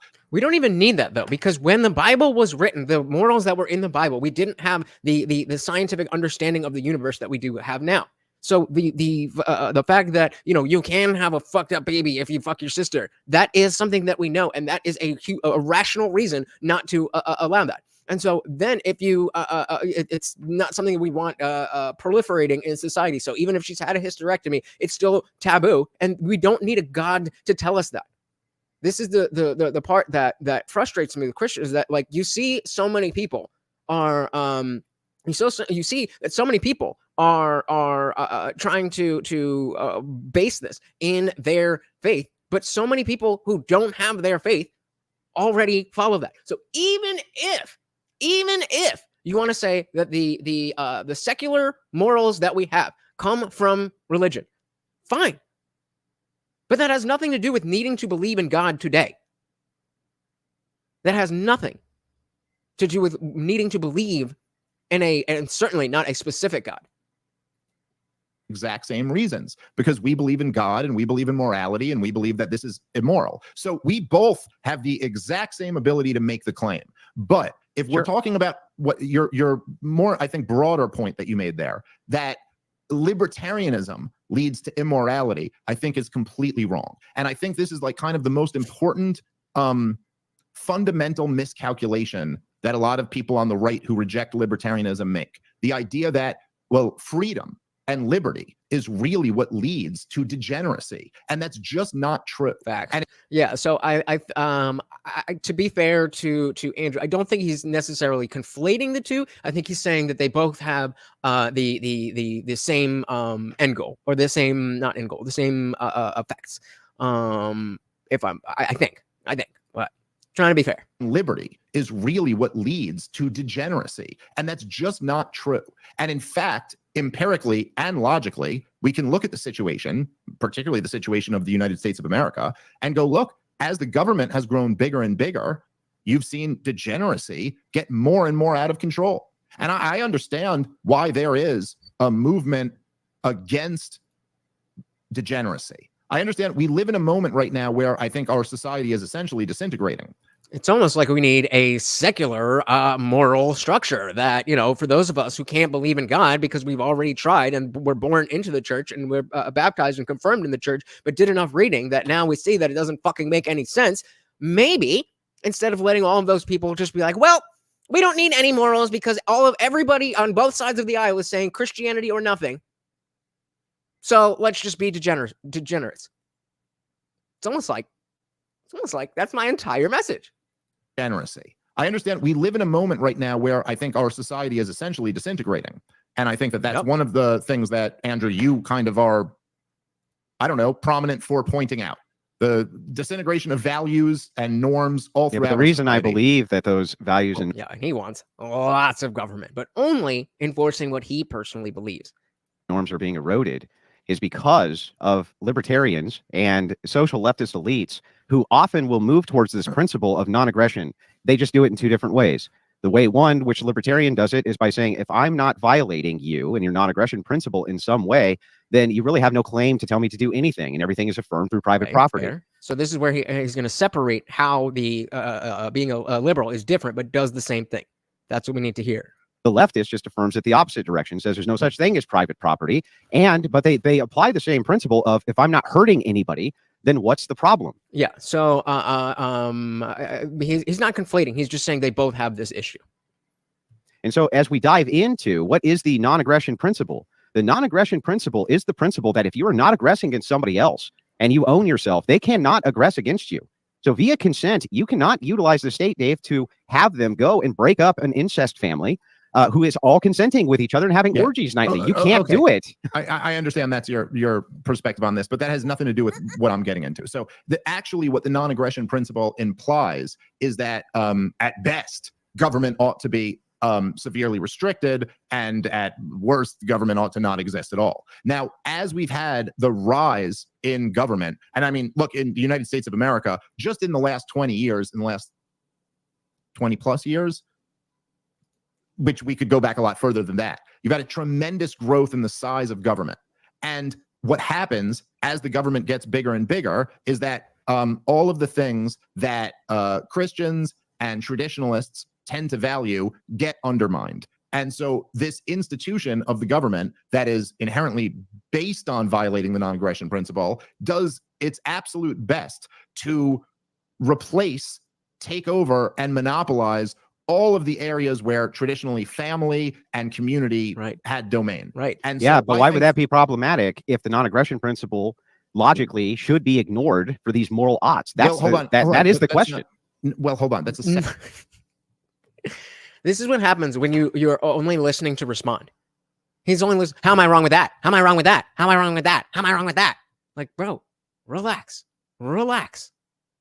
Separate question. The point I'm making is that it's not an outgrowth of the non-aggression principle. It's an outgrowth of a rejection of the non-aggression principle. That's actually what leads to all of this. So then if we were to have the non-aggression principle with a shrunken government, Are we still going to use the government in order to aggress against consenting adults who want to have incest or not? According to them, yes. Like I don't know why. I don't know why the notion of having a body to come in because you own yourself, that doesn't mean that you can just do, like, that's not the position. It's not anarchy. It's not anarchy. a few more, just a few more.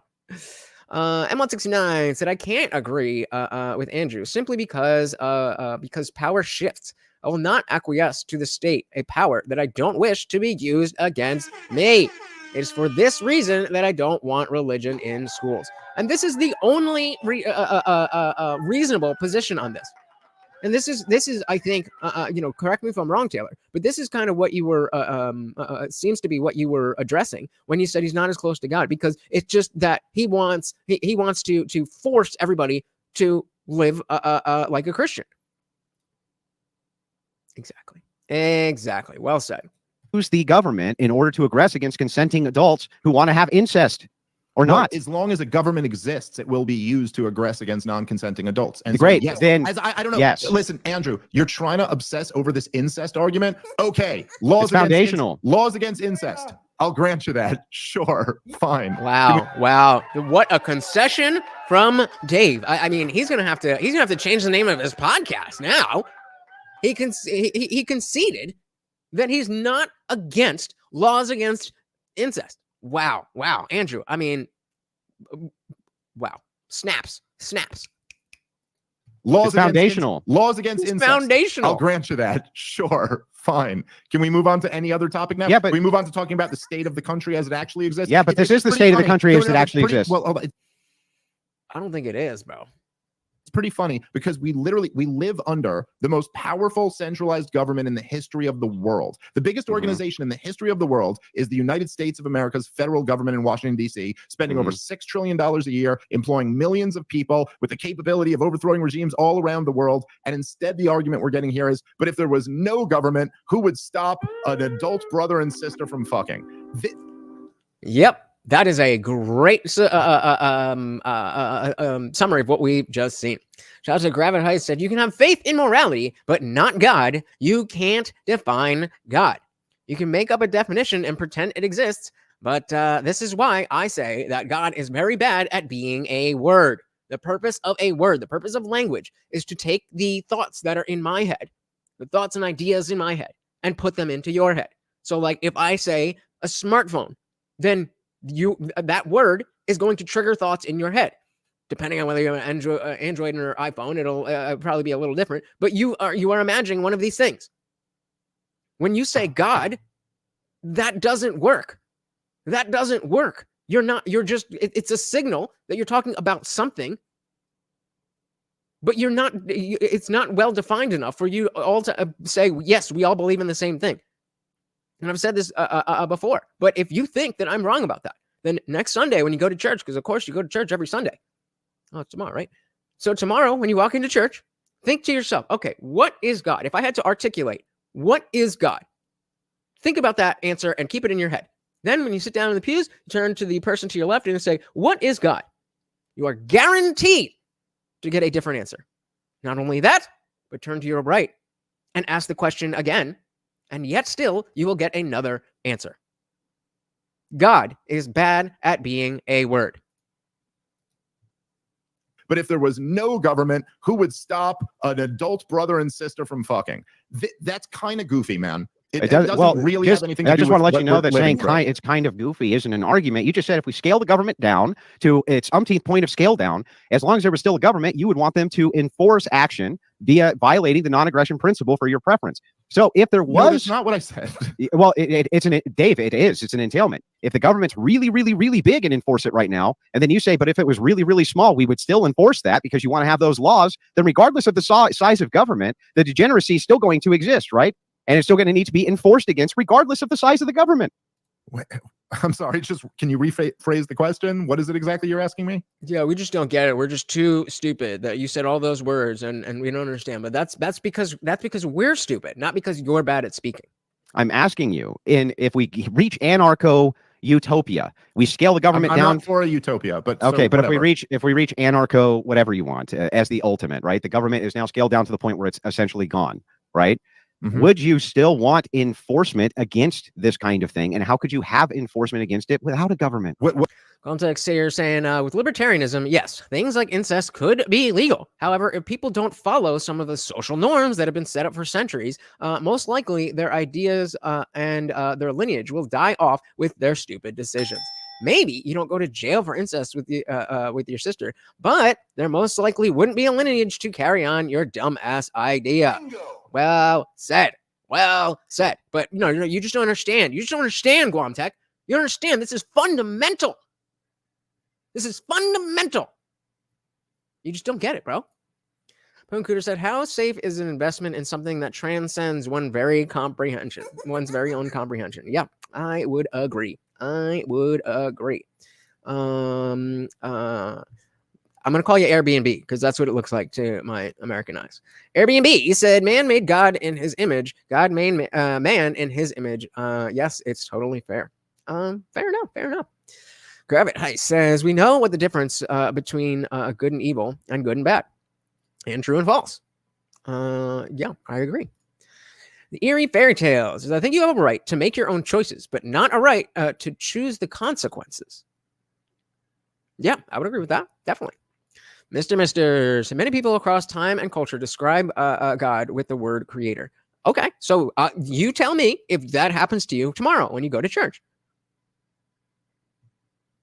Come back to me and I will say I was wrong. Mr. was right. And I will never, ever give that example again. But I'm willing to bet that that's not going to happen. Taylor said, we don't know the difference between good and evil at all. We make decisions all the time we think are good, but are pure evil. I think you guys are talking in two different contexts. So I think Gravit is talking about we, like humanity. We understand good and evil. We may not agree on what good and evil is, but we understand that is the spectrum that exists. And you're talking about an individual who is doing something that they think is good, but is actually bad. So this is the two slightly different contexts. So you're both right, but slightly different context. All right, let's dive back in. Enforcement against this kind of thing, and how could you have enforcement against it without a government? What against what kind of thing? Like incest or gay marriage or any of these degenerate actions. Okay, I know these words. I think there's a. Say if you use English words, I could pull you up all the time. But see, then you go and delete it. I can't. We can't have that. We gotta give you a timeout for that. I don't know what you're doing, and I'm not risking my channel on it. Sorry. Incest or gay marriage or any of these degenerate actions. Okay, well, I think there's a pretty big gap between incest and gay marriage, but I will say that So I like this. Eerie Fairy Tale says, I think the concept of God is bigger than words. Like we can only use words, so it's limited and varied, in my opinion. I would agree, which is precisely why this can't be the basis of our laws. Like Gravit was saying earlier. If you can't comprehend what it is, then how are you putting so much faith in it to be even the right or accurate thing? That don't make sense. God is in your walls, your pee-pee, poopy, feces stain. Brilliant. Avanax said, don't take Andrew's example of North Korea as him agreeing that that kind of government is okay. That was an example of how wrong the whole libertarian view is when it comes to degeneracy. Fair enough. I mean, we know that DMT is released in the brain when people are experiencing death. So like it is that simple. It's DMT. You're seeing shit. You didn't see God. End of story. There's a pretty big gap between incest and gay marriage, but I will say that I think there's a gap between that. What is it? But I think they're two different things. Yeah, they're two different things, but they're the same as far as. But they're the same thing, even though they're two different things. Two consenting adults doing what they want, right? Yeah, me and you doing this debate are also two consenting adults doing what they want, but there's a gap between those things. So anyway, what does that have to do? I mean, it logically tracks that if we got, dude, you can't go on these long rambling diatribes, and I do. Projection.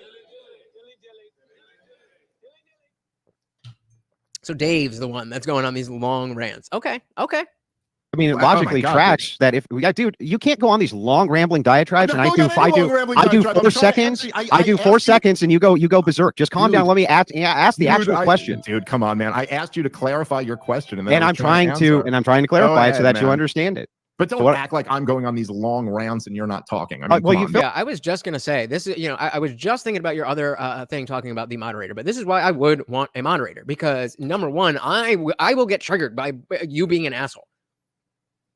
And so, like, if that's your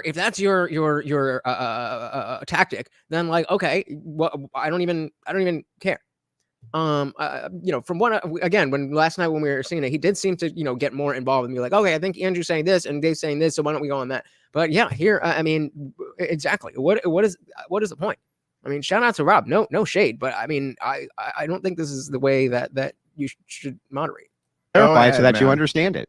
But don't So what- act like I'm going on these long rants and you're not talking. I mean, Well, come you on, dude. filibuster. You don't say that much, but I'm still willing to engage. Oh, come on, Andrew. Projection.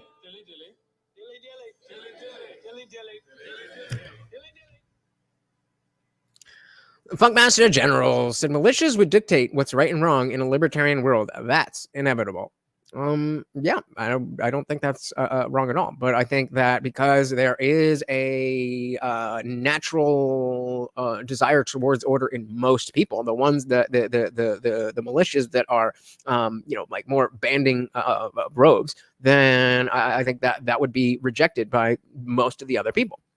And so you could see that, but then it's just the quote unquote nice militias dictating that we live in essentially the same world we live now, but just a little better. His own little world, A kitty fiddler getting effed up isn't justice. I'd say it is, but I mean, I'm not a Christian, so I don't know. Rants and you're not talking. I mean, Well, come you on, filibuster. You don't say that much, but I'm still willing to engage. dude. Oh, come on, Andrew. You're I'm full of super shit, dude. Whatever. concise. So I'm super concise. okay. I'm going to get right to it, right, so that you understand what I'm saying to you. What I'm Okay. asking you is that the enforcement. So that's why you see that in the comments, because he knows he's priming everybody who already likes him to be like, so you can understand, as if Dave is stupid. It's not our fault that your words don't make sense. If you are so smart and you're so good about this, then it should be embarrassing. It should be embarrassing that you can't simplify it. But again, just live in your own little world. Super concise. Okay. I'm going to get right to it, right, so that you understand what I'm saying to you. What I'm Okay. asking you is that the I would enforcement bet. mechanism against this degenerate. I was gonna pull this one. Yeah, maybe Rob is just confused as most of it. I mean, I think so, but still, there should be like, hold on, Andrew, wait, let him talk, or Dave, stop it, let him talk. That's what a moderator is for. That's it. Yeah, and I mean, the idea is on a long enough timeline, then that should level out. And again, going back to the idea of nature, this idea that, oh no, we can't have people who are conquering other people. Like, that's nature. That's how it's always happened. And we just have a more civilized world now. So especially in America, we don't see it that way. But that's how the world works. He just wants to do it based on Christianity versus based on the non-aggression principle. Yeah, using words you don't understand and not concise at all. That is why we gave him a projection. Right to it, right, so that you understand what I'm saying to you. What I'm Okay. asking you is that the enforcement mechanism against this degeneracy, which you consider to be morally wrong, absent a state, are you still going to want an enforcement mechanism against these moral wrongs? You say, there's a big difference between incest and homosexual marriage or homosexual sex. However, the truth is that both of these things are exactly logically similar when it comes to two consenting adults doing what it is that they want when they want to do it without hurting anybody else. How's that not the case? Well, again, as I just I would pointed say, out, I don't know why Dave is not just being like, dude, I don't care if gay people get married. I don't know why he's not saying that. Like, you're begging, you're raising the question. Well, you have to demonstrate why, outside of your divine command, that I should accept that that homosexuality is wrong. You have to demonstrate that your God is not only real but correct. Poon Cooter said Rob was torn. He's friends with Andrew, but a big Dave fan, more ideologically aligned with him. I mean, fair enough. You know, I certainly wouldn't want to be the one being, you know, cutting off my people that I'm a fan of. But like, if you're gonna hold the debate, if you're gonna be the moderator, you gotta moderate. That I mean, you know, Out hurting anybody else. How's that not the case? Well, again, as I just pointed out, we're all I don't believe God exists, so I would agree. But yeah. also two consenting adults doing what we want without hurting anyone else, but I think that's very different. So I'm just saying that I'm not even saying I support either of those things. I'm saying I see them as different. No, the truth is that if we didn't have That's okay. The Islamist ones will be number one. what we have today, and this is what happens with every very powerful centralized government. No sin is greater than the other. So lying is not worse than child RPA. Okay. That's the framework that we should use for our laws in America. That everything that is not perfect is exactly the same. No, thank you. No, thank you. What we have today, and this is what happens with every very powerful centralized government, is that their biggest enemy becomes the family, the church, the community, because they don't like things that compete with them. If we actually got rid of all of the impediments between that, you would see an enormous return to normalcy in this country. You would see, I mean, look, starting. That's a great point. You know, because it's not like there is a natural move towards all this stuff. It is all the leftism stuff that both of them would agree is unnatural. The desire not to have kids, the feeling that the nuclear family is a bad thing. Like, yes, homosexuality is not normal in the sense of the numbers, but that's a multi-mind meaning. So there's a huge difference between homosexuality and you know, incest. One harms nobody, and the other can birth the child with deformities. It's not the same thing. And he's trying to conflate just everything. But I mean, you know, if that's what you think, that it's that telling a white lie is the same thing as RPAing a child. I don't want your ideology dictating society. Context and some of the, what did I miss? Why are you ... And if there's nothing before this? I don't know what you're talking about then. Most people see the consequences stay far away from the taboo, and minority people will just have to admit that they're taking huge risks by I think that normal people want to do normal things, and there is abnormality, but the taking away the natural development of taboos creates a resistance against those taboos working. That's why you have all this leftist degeneracy, because the adherence to a dogma is the only mode of thinking people know. So even if they get away from religion, where the dogma is you should be like Christ, which is not a terrible thing, it's still terrible to have this idea that this is right and this cannot be questioned. Because then you start saying things like a white lie and child grape are the same thing. Enormous return to normalcy in this country. You would see, I mean, look, starting even in the 1930s with Social Security, when you had the government take over the role of we'll take care of old people when they get older. What you used to have was that parents would rely on their children to take care of them when they get older. Once you remove all of the disincentives toward normalcy and family and community, which, man, just so we're clear, he's talking about what the government is doing, the government intervening in people's lives. If the state was to be reduced to the size that you're talking about, no, my concern would not be, do we have federal agents with guns going in to break up incest amongst adults anytime it's happening? I don't even know how you would go about enforcing that. What about people who just want to transition? Again, the transitioning stuff is totally a statist product. This is something that's exactly. That is not a natural thing that we have all these people transcend themselves. It is the insistence on government and dogma, and that Christianity doesn't work for so many people. So then they came up with this other dogma, and now they're following that. Dogma is bad. Dogma always leads to the worst possible solution, or the worst possible conclusion. Ultimate Media said, would Andrew be okay if we had straight pride rallies where men and women were naked in the streets? No, it's still abnormal. I agree with you, but what's your underlying point here? Not sure what you're getting at.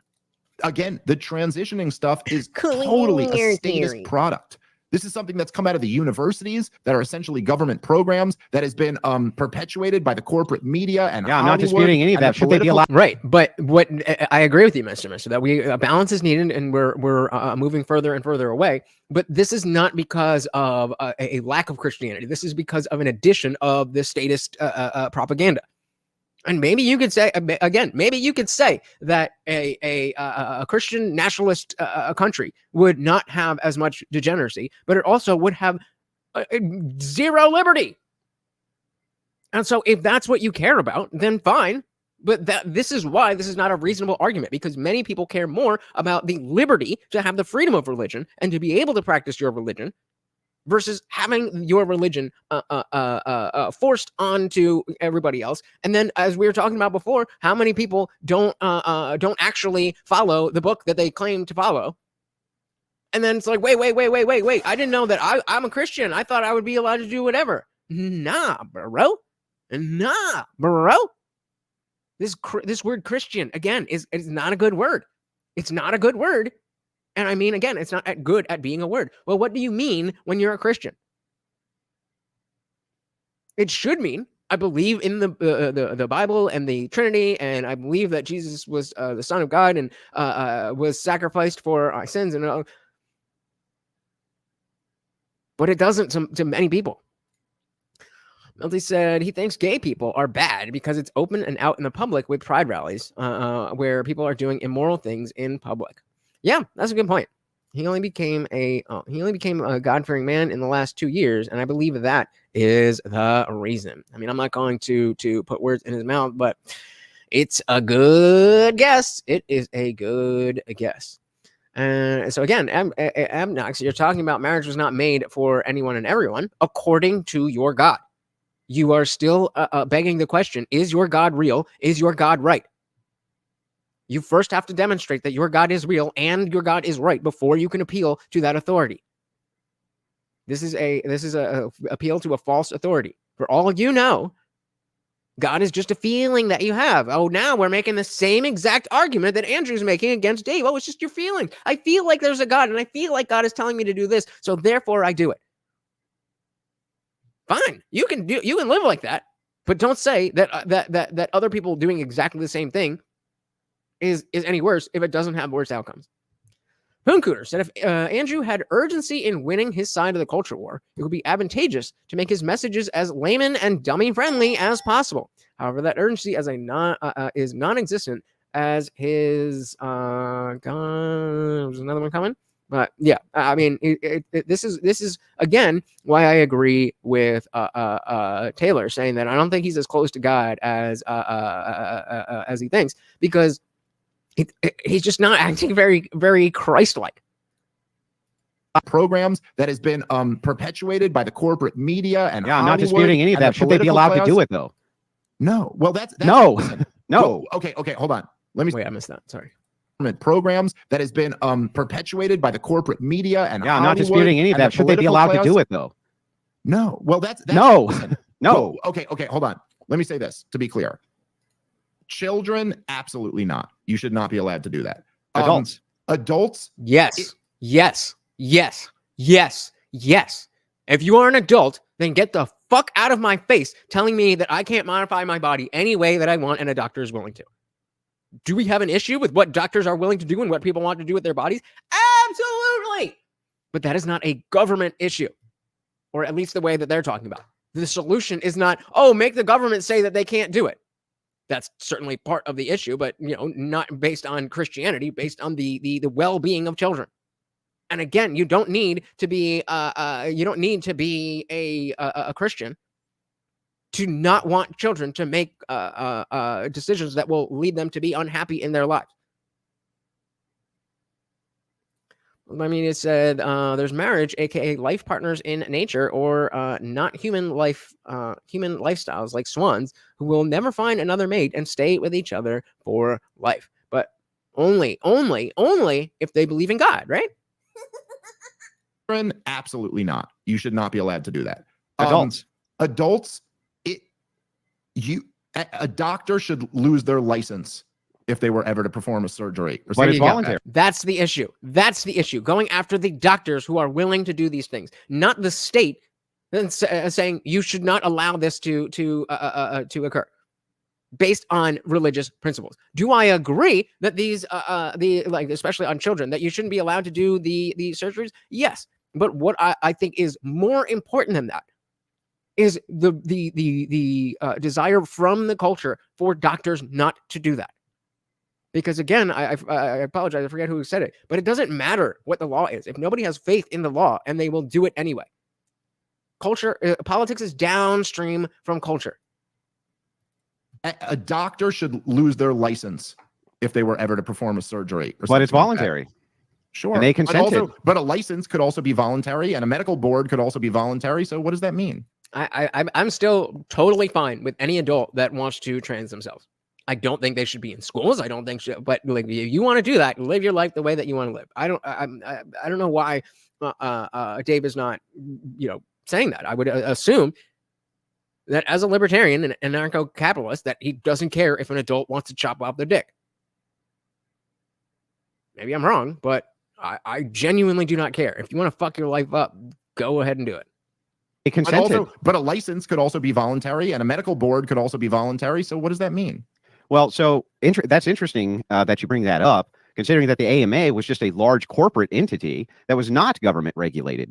Did it get government money? Started off as a trade organization, in fact, and what it did was it defamed all other types of medicine, and that was not the government doing that. That was a private institution. Except the ones that have tattoos, though, right?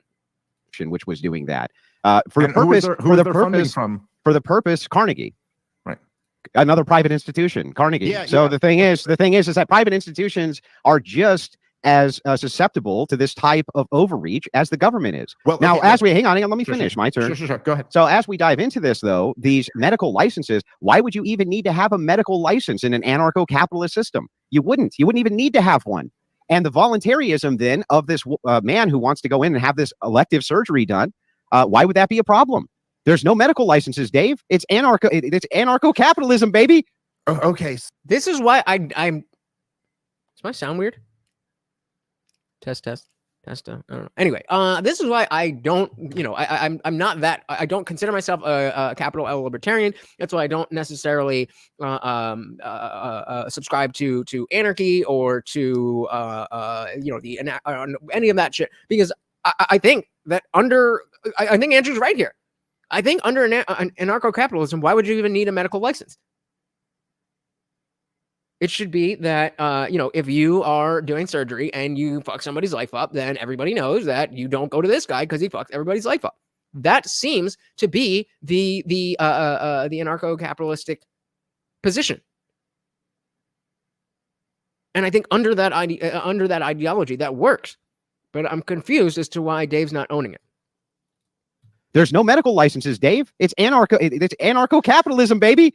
Okay, so if you're going to say that the worst case scenario in anarcho-capitalism is that some random man could go in and someone would give him this surgery, okay, fine, I guess. I think that if you're asking why it was just like, all right, we got bigger problems, bro. Would be licenses, or why there would be voluntary organizations, because that's what human beings always naturally gravitate toward. But regardless of that, none of that is really the problem. The problem in our society is that this insane shit is being pushed on everyone, and it's being pushed by giant corporations who are connected to the government. It's being pushed by the government class, and most importantly, it's being pushed in the government schools.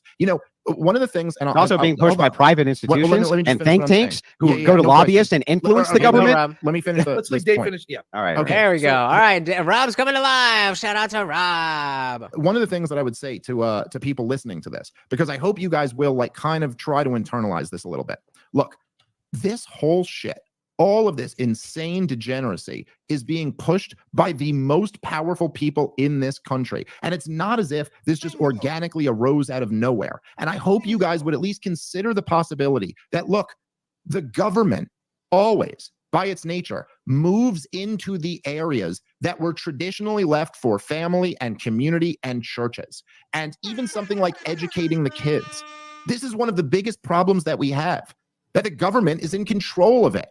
And why? And what would happen if they weren't? It would fall back into the realm of families and communities and churches. And what do you think would be better? What do you think would be better? This being run by Washington, D.C., or this being run by your local church? That's kind of the point I'm making. And if that means I have to sacrifice the FBI going on hunts for people having incest, I'm willing to make. Yeah, I mean, these are almost great points that you. They're almost great points. Like these institutions like the AMA and this type of thing, which started out, 150 years ago, that the government came in, they used to come in with antitrust laws and break these things up. And under anarcho-America corporatism, these antitrust laws would not exist. These people would become. Do you know anything? Let me finish, Dave. Okay, I apologize. Go ahead, Andrew.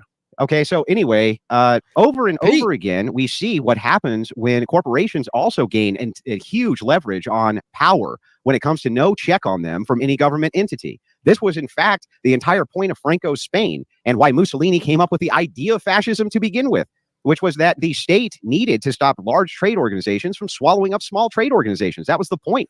All right. Let me finish, man. Sorry. They I thought you were done. They recognized that this was an important thing because what ends up happening is corporate power can also become elite and it becomes a government unto itself. Anarcho-capitalism is not going to stop that from happening. And on top of that, when we're talking about these moral oughts, these moral claims, there's not going to be medical licenses. There's no driver's licenses. There's none of these things which would protect you from this degeneracy, which your libertarian idealism leads us to every time. You can't. He's right there. Andrew's right there. I don't understand why Dave is not owning that.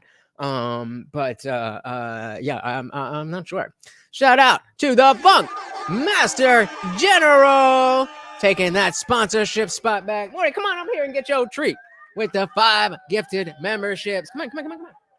Shout out to Taylor, Mercy Choke, Paula, Daniel, Keith, and Keith Peterson. Guys, make sure you join the Discord server. Unwanted vote. Just drop the link. I know, Taylor, that was you that joined before, right?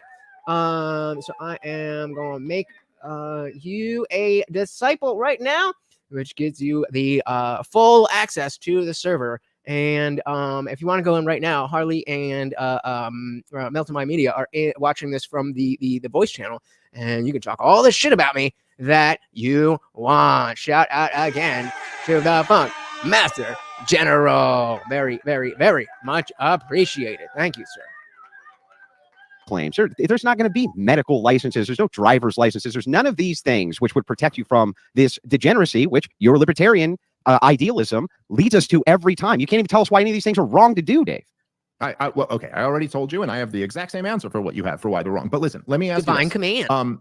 Have you, because I know you call yourself a paleocon on Twitter. Are you are you familiar with like the paleoconservative thinkers? Like Pat Buchanan's my favorite. Yeah. Okay. By the way, for anyone listening here, read every Pat Buchanan book you can get your hands on. They're the absolute best. And Paul Gottfried too. You really should read him. He's just so good. And Sam Francis and all of these guys, dude. Go read them, and you will understand why this is just not right. No, it's not, because Pat Buchanan would agree with me. He would say these moral oughts. He would say these moral oughts are going to require state enforcement no matter what. That's why he was a paleocon. Okay, but what?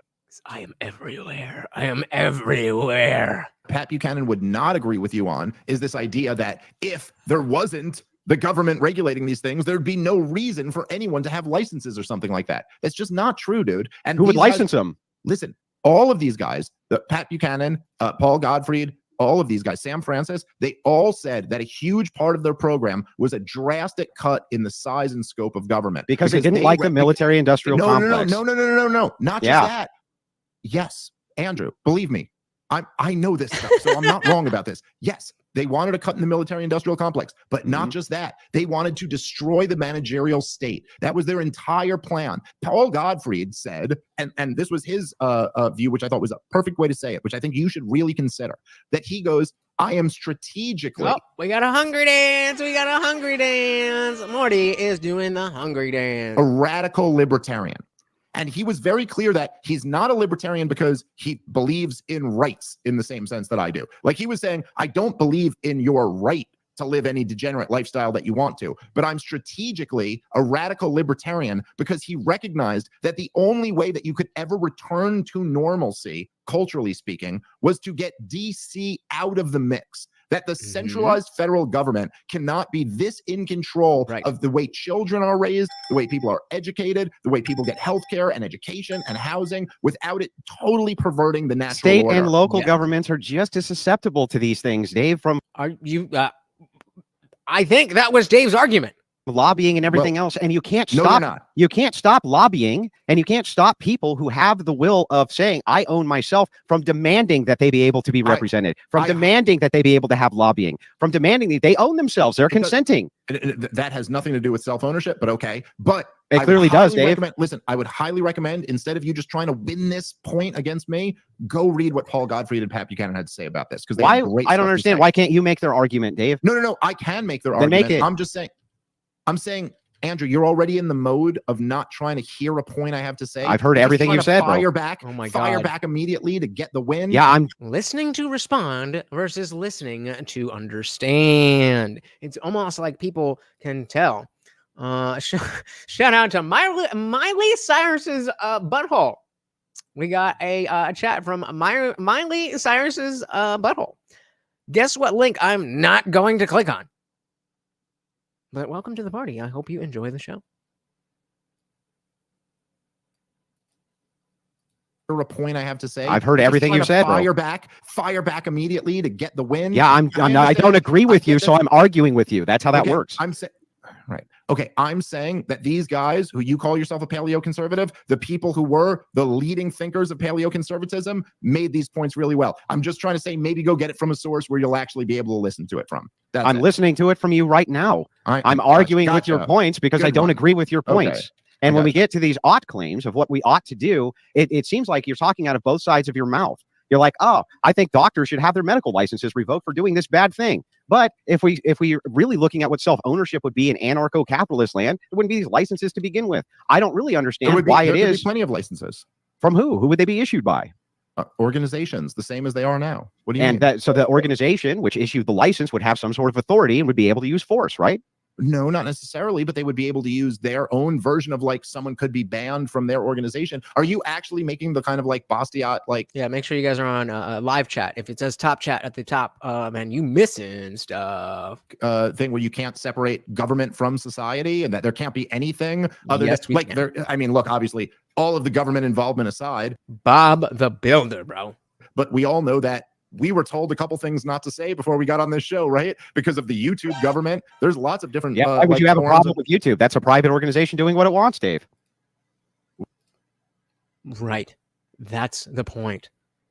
The licenses would be given by institutions like a YouTube, where people have decided that this is the best way, or this is the best place to go and get visual entertainment. Hey, shout out to Virgil Kane, all the way over from Manchester, England. Long time no see. Welcome. Do me a favor, guys. If you're not already, hit that like button. It would help me so very, very much. Thank you.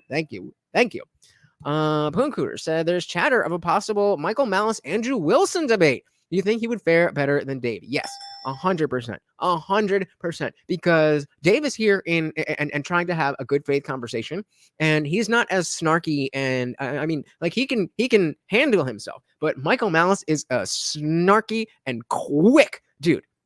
I pray to the God I don't believe in that this happens, because this man needs to be humbled.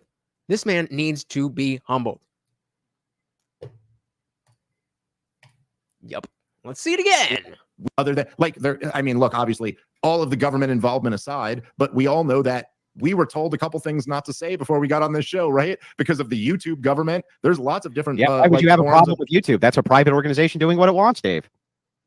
What are you asking me now? Why would you have a problem with right, so we YouTube? just That's a dodged private off it organization anyway. doing what it But wants. you guys, by the way, can you guys see? This is what's frustrating to me. If you could see, I just made a point. It was an excellent point, and then Was you a good immediately just pivot to something else and move the goalpost. So anyway, It was your point, Dave. The point I was making. Yeah, guys, if you have not hit the poll, which side were you starting on? I'm about to close that out and see if we have different options. Right now, libertarianism is at 43%, Christian populism down to 36%, and 21% at 50-50. So, yeah, we're just coming up on the 2-hour mark, so I'm going to end that poll, and then we'll do it again near the end and see how y'all fare.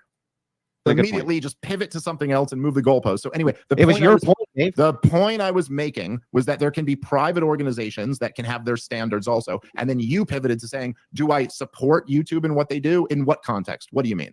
No, what you said was, So, Milton Media said it's a monopoly right now, even with other options to stream. Like we have,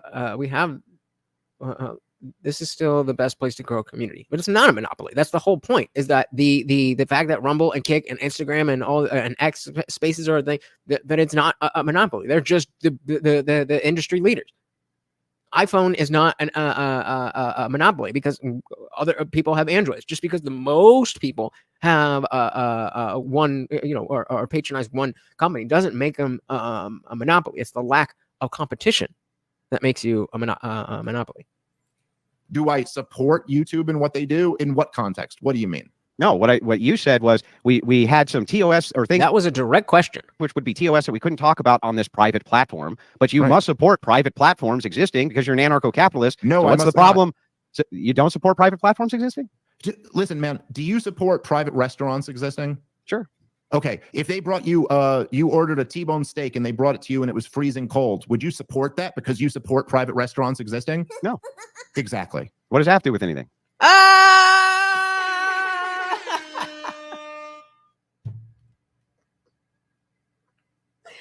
Oh my God. Oh my God. Support that because you support private restaurants existing? No. Exactly. What does that have to do with anything? It proves exactly. But what you were just believe that the asking me. restaurant should have the right. Because- Wait, just Dave, because Dave, support you a private believe something existing doesn't mean you that's support super weird, whatever they Dave. do. So you don't believe that restaurants should have the right to serve you a cold steak? No, I do. Well, then what are you talking about, Dave? Did you honestly not get that? No, no, I didn't understand honestly that, get that. No, You're it made right, no all right, sense. all right. All right, Andrew. listen. Oh, now when somebody else doesn't make sense, it's because you didn't make sense. But when I don't make sense, it's because you don't understand. Come on, man. You're What point Dave to is- you, dude. What Dave is saying is, I don't support you for doing that. But what Andrew is saying, but do you support the right of a private organization to make their own choices? To which I believe Dave's answer is, yeah, they could make that choice, but I personally don't like that choice. I'm not in support of that choice. Exactly. But I think Andrew, the point he's making is, yeah, but if you had an anarcho-capitalist society, these bad TikTok, bro. TikTok.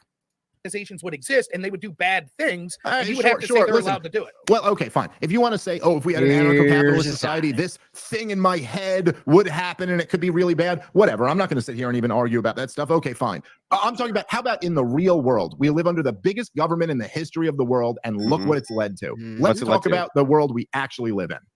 Okay, let's talk about the world that we actually Yeah. live. So now that once you say that, let's talk about the actual. So now you're kind of clearing the slate and kind of doing like a little soft reset. So the idea that is that's the point, Melted Mind Media.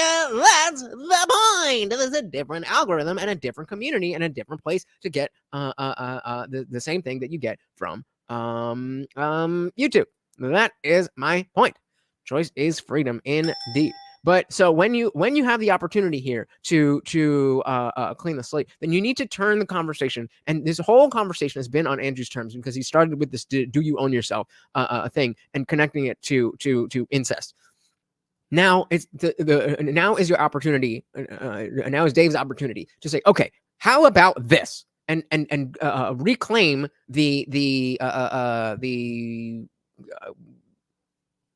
regain control of the direction that the narrative is going.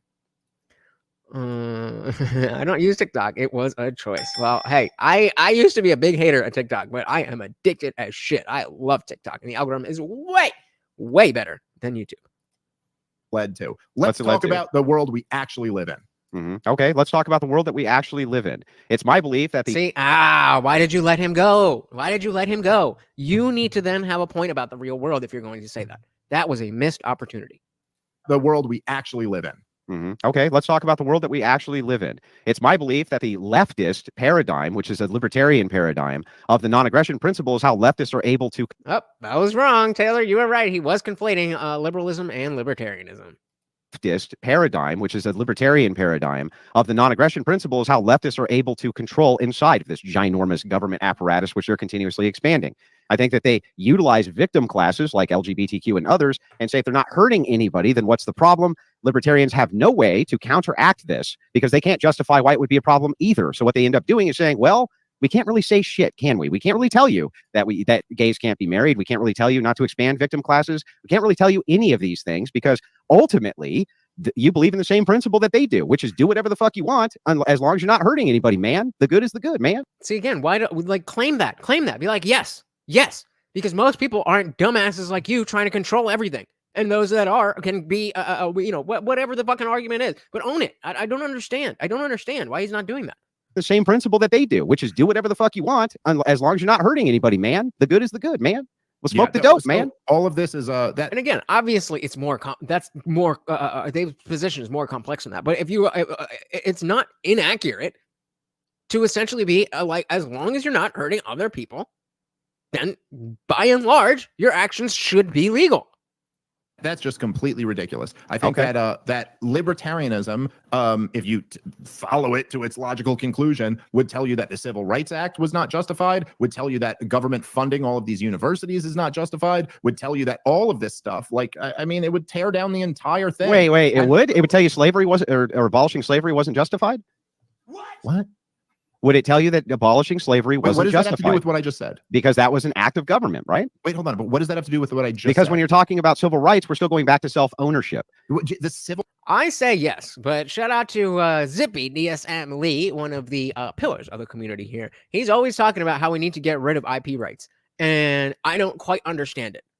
I need next time we're in the Discord voice channel and Zippy's there, remind me to ask him about his IP rights thing, because obviously it's too complex to right here. But he's always like, get rid of IP rights, and I don't understand that position because like ownership is fundamental to building anything, and if we don't have that, then how does it work?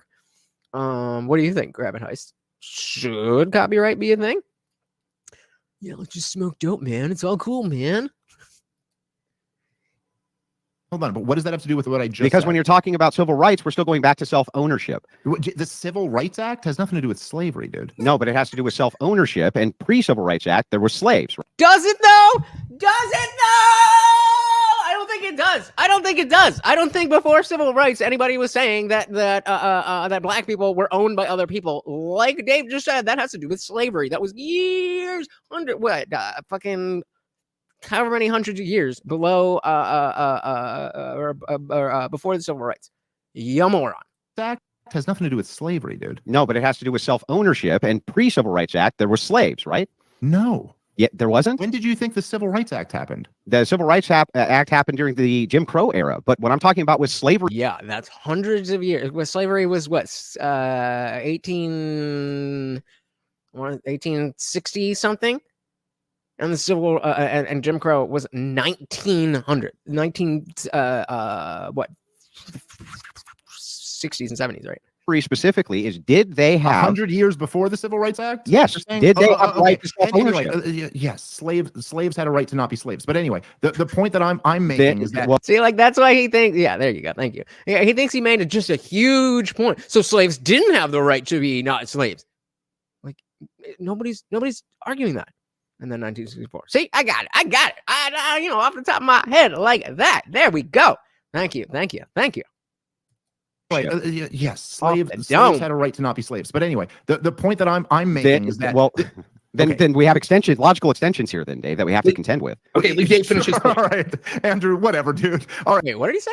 Logical extensions here, then. But anyway, the point that I'm making is that then we have extensions, logical extensions here, then, Dave, that we have to contend with. Okay, leave Dave finish his All point. right, Andrew, whatever, dude. All right, listen, the point that I'm making is to just say that what's happening in a college campus, which is essentially a government program. I mean, all of these colleges, whether they're like state schools or whether they just had all of their loans, guaranteed by the federal government or directly given out by the federal government, it's a big, giant government program. And the idea that they would ever sustain themselves in a market is ridiculous. And the fact that there are young people in those groups now want to identify as not the gender that they were born in has nothing to do with the non-aggression principle or self-ownership or anything about liberty. How does it not have to do with philosophy on Yeah, government? it does. It does. That's No, it bullshit. doesn't at all. Doesn't at all, Yeah, dude. not only that, but I've been demonstrating it over and over, and you have no defense from it. If you own yourself, why can't you choose your gender? Why can't you get your appendages cut off? Why can't you do these things, Dave? Why? I mean, again, good questions. I don't know why Dave is not owning these positions. That I think that adults should be able to transition. Why do you not? Does he not think that? Does Dave not think that adults should be able to do with their bodies what they want? Because again, without the government interference, then that would be a very, very, very, very, very, very, very, very, very, very, very, very, very, very rare thing, and it would be very taboo. So people wouldn't really be doing it. It's only because of the government influence that now makes it a positive thing that is pushing people in that direction. So what does that have to do with libertarianism? If you own yourself, why can't you choose your gender? Why can't you get your appendages cut off? Why can't you do these things, Dave? Why shouldn't you be able to? Good question. Wait, if you don't own your, listen, this is the thing I think you're not understanding, Andrew. I don't even get what you're saying here. If you don't own yourself, Which I don't think you do. Right. Okay. Why shouldn't you be able to get your That's my whole, call my whole yourself whatever? principle. Right. So even if Dave is not owning these positions that yes, I think adults should be able to trans themselves. Even if he's not saying that, the argument is still useless because he's saying, well, you don't own yourself. Therefore, if you don't own yourself, then you have no justification to not trans yourself. But then Dave is saying, okay, but you think you do own yourself, and that still gives no justification as to why transitioning is wrong.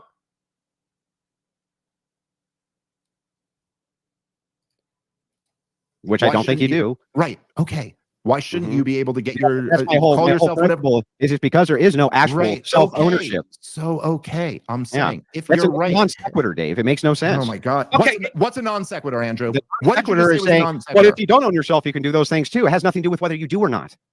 Right. But you said, what if you do own yourself? And I'm saying, but what if you don't? So that's the point. Yeah, It what has does that have to do with nothing any? it. That's the If I- non sequitur. If I may, I think that there's two ships passing here. I think that So this is the part where we had jumped in last night, and I mean, again, I have respect for everybody here, but this is why I was saying, oh, I think Rob did a good job. I mean, to be fair, I don't think he did a great job, but it's not. I'm not saying I would do better. I'm just making the commentary, if we will. Ayush said, by the way, who owns Andrew? God. Of course. Obviously, bro. It's God. Like, God owns everything because God is God. And God is God is God. Godly, God. Godness, goodness, godness.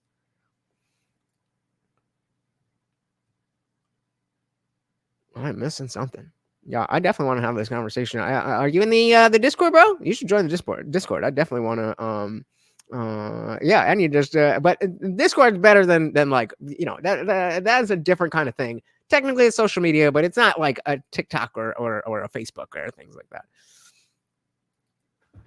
That's the non sequitur. if I may, I think that there's two ships passing here. I think that the argument that Dave's making is this: if we decrease the size of the federal government and the government in general, as if he's suggesting. Guys, can I just get 3 more likes? Just 3, please. I hate begging, but please, just 3 likes. That's all I need. Thank you. Culturally, there wouldn't be the sort of brainwashing that's going on through those organizations that make these things up. Andrew's saying, though, he's saying, but the principle of if you own yourself, you could do whatever you want is foundational to a lot of these egregious behaviors that we would see. And so even if we shrunk the size of government, if we did so based on the mentality of, well, you could do whatever you want as long as it's agreed upon by consenting adults, we would see a lot of behavior that he finds to be undesirable or grotesque or sins, such as incest, homosexual relationships, etc. Oh, all right. Let me ask you this. I think it was Plato, but fact check. I don't know, but it wasn't one. So I think They used to, in the idea, we're talking about social media and how it's ruined this and that. Every new technology, and remember, writing was a new technology at one point. The printing press, Johann Gutenberg, and the first thing that he printed was the Bible. But at that time, people, whether it was Socrates or Plato or whoever it was, there were people who were like, "Oh, this is the worst thing in the world. If people start writing things down, then nobody's gonna be able to remember anything." That was a real argument from really smart people. Says a homosexual. Yeah, let's get the full. We did so based on the saying, but the principle of if you own yourself, you could do whatever you want is foundational to a lot of these egregious behaviors that we would see. And so even if we shrunk the size of government, if we did so based on the mentality of, well, you could do whatever you want as long as it's agreed upon by consenting adults, we would see a lot of behavior that he finds to be undesirable or grotesque or sins. Oh, you don't like what other people are doing because you can't control them. Oh, shout out to Guamtech. I do think this motherfucker got some daddy issues. Such as incest, homosexual relationships, etc. Oh, all right. Let me ask you this. So I think we could probably all agree that between, let's just say in the last 100 years, okay, the size and scope of government in this country has grown enormously. Obviously, if you are familiar with the paleoconservatives, they were, hearkening back to the old conservatives who fought the New Deal back in the 1930s. And I could go back a little bit further than that to Woodrow Wilson creating the central bank and the income tax. But you have the New Deal, you have the expansions of government in World War II, the expansions post-World War II with the creation of the CIA and all of that stuff, the national security apparatus, the global empire. You have the Great Society in the 1960s. You have, I don't know, you fast forward to George W. Bush creating the Department of Homeland Security and the war on terrorism and Barack Obama and all this stuff. Do we have more degeneracy now or then? Does it seem like the growth of government has... but that's a correlate. If I could point to you where there's large... I'm just asking, but I'm asking, so is there any correlation or any causation? There's some correlation, and I'll grant that there's some correlation, but I can also point to large government I would hard disagree. There's a whole field of moral philosophy. So, look up some Kierkegaard, look up some Descartes, a good place to start. But Kierkegaard, Jung was in that area a little bit after Plato and Socrates. But absolutely, there was a lot. You never heard of the trolley problem? That's moral philosophy. Or any causation. There's some correlation, and I'll grant that there's some correlation, but I can also point to large government apparatuses where the state is entirely in control, where there's no degeneracy because you just face the wall in those governments, right? True. So the thing is that just correlating that because government has grown in size and degeneracy has also grown in size. What are you? I don't know what you're referring to. It's not a good argument because I can point to complete authoritarian regimes where there's none of that at all, and the government's totally in charge. So the thing is that so what regimes are you thinking of? I would guess that like places like North Korea, right? If you engage in degenerate actions, X bad thing happens to you, I would assume. So I'm just saying that the correlate itself is not enough to say that that is the cause. I think that NGOs are also a huge cause of these things, even NGOs which start absent any type of government movement at all, or massive think tanks which are privately funded. And oftentimes you see what'll happen with like the LGBTQ community and things like this. They create their own independent think tanks and NGOs, which then begin a mass lobbying campaign against morality. And once you have a lobbying campaign against morality, there's no real good reason why you should reduce government because you can't make good claims for why you should. Just like, why should we do any of this stuff? Because it's better for people's lives. Like if that's not fine. If that's not a good enough reason for you that it will be better for people, then we don't operate on the same things. Like I want what is best for America and Americans. That's what I want first and foremost. Secondarily comes humanity as a whole. Thirdly comes living creatures as a whole, and so on and so forth. What does that have to do with anything? So Graham's saying the trolley problem, there's no right answer. Is that are you trying to say that it's not moral? It hasn't helped change morality because there's no right answer? I would strongly disagree with that. And it showed people a way to think about making incomplete choices where it's like two bad choices and quantifying the pros and cons of both. I think that is a damn near definition of morality. because you can't make good claims for why you should. Just like why should we do any of this stuff? What happens with these LGBTQ think tanks, especially? What's best for America is, I think, the proliferation of our military, our safety, our liberty, and just the general well-being and wealth of the people who live here. Do you disagree? Why should we do any of this stuff? What happens with these LGBTQ think tanks, especially? They'll even go into Christian churches, things like this. They offer them bags of money to reevaluate the messaging inside of these churches. These are apparatuses which then go and bribe the government. And these are private institutions. They all start as private institutions. The government's not commissioning. But then they go and bribe the government. Yeah, but the government. But here's the thing. Part of it. But here's the thing. I think that private institutions will always either form a government or make moves to subvert a government because it's in their best interest to monopolize force. It's Unwanted foe said, "What's best for America? 4 more years of Trump, and then 8 years of Vivek."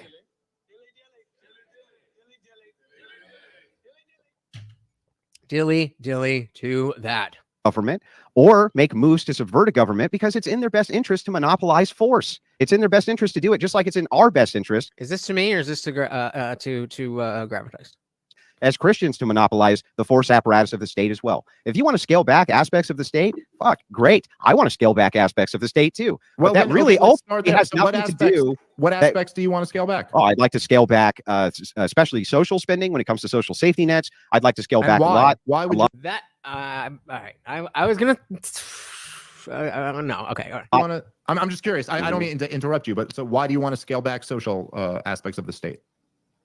Because I think that many of those social aspects are violations of ethical concerns. So an ethical concern of robbing Peter to pay Paul, various things like this, I think that those are unethical. Those are ethics concerns. Okay. And why?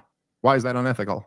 It's unethical because I follow Christian ethics, and under this particular ethical framework, we would say that this type of theft would be incorrect, and that the state apparatus is not really their concern to move into that. That would be charitable organizations which would move into doing distribution that way. It's bad because God said it's bad.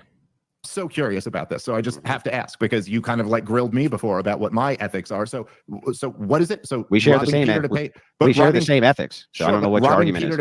I'm not making an argument. I'm asking a question. So robbing Peter to pay Paul, why is that unethical? What do you mean by that? Well, I'm saying that if you have centralized. Oh, I don't think Andrew realizes that he doesn't seem to, maybe I'll be wrong, but it seems like he doesn't realize what he's walking into, and to actually have to explain beyond God said so why it actually is what God said is right. I don't think I don't think that he's prepared to do that. He just explained why the Christian ethics say it's bad. He just labeled it. But I mean, that again, that's begging the question. Hey, Paul, you have to, and if you're going to say that the Christian ethics are what we should follow, then you first have to demonstrate again that Christianity is true and that Christianity is good for America, good for people, good for whatever it is you're applying it to. Why is that unethical? What do you mean by that? Well, I'm saying that if you have centralized relocation from the successful to the non-successful, the reason that this becomes an ethical concern is because you're engaging in theft. Shout out to Mackenzie Carter Cameron. Welcome to the party. Calling out Andrew here. I was not gonna get personal like that. Which like says the guy married to a woman with 3 baby daddies, and I'm pretty sure I saw something. Definitely fact check me on this. I might be wrong about this, but I'm pretty sure he's lied on stream about his daughter and his daughter. Welcome to the party. Would you follow a lie if it made America better? No. Successful. Because it wouldn't. I don't believe that something that is a lie could be better for America. I believe the truth is the truth and reality is how we determine what is better for America. Unless you can give me an example of a lie that made America better in the long term, I would say no, because a lie would not make America better. That is why I would want to use truth, because the truth shall set you free. Well, I'm saying that if you have centralized relocation from the successful to the non-successful, the reason that this becomes an ethical concern is because you're engaging in theft, obvious theft. Okay, but isn't that always what government does by its nature? No, Is it robbing doesn't. Peter to pay Paul? No, I don't think that taxation is necessarily theft in many circumstances. I think so it can be theft. What makes it theft in your description, but not in others? In which description? So Peter and Paul, that's theft. But the government at the threat of violence, that's not theft. Okay, make that make sense. Mr. said yes, I absolutely would. Couples lie in marriages to kids all the time for the better. Santa Claus, Easter Bunny, I don't think either of those are for the better. I don't think they're like astronomically bad, but I don't think it is better to lie to children. Now, there's certain things that maybe not a child doesn't. There's a difference between lying and just telling a child everything. That doesn't mean that everything is appropriate for a child. But I don't think that having your child believe in Santa Claus or the Easter Bunny is inherently good. I would say, if anything, it's probably worse. But again, probably not a big deal. So again, if you can present a lie that is better for America than the truth, then maybe I'll change my position. But as far as I understand, shout out to Char Cass. Welcome. Unless you can, then I just the truth is always going to be better than a lie. Oof. Theft in your description, but not in others? In which description? So you just said it's obviously theft to rob Peter to pay Paul. So what made that theft and what makes it not theft in other situations? Well, maybe I'm not understanding the question correctly. Can you give me an example? You just said in your... You just said that's not wrong, but I don't think taxation is theft. Or that's wrong, but I don't think taxation is theft. So the question is, what is the difference? Why is one theft or bad or wrong, and one is not theft or bad or wrong? To pay Paul. So what made that theft and what makes it not theft in other situations? Well, maybe I'm not understanding the question correctly. That definitely makes the world a better place. Can you give me an example? Good question. Better in what way?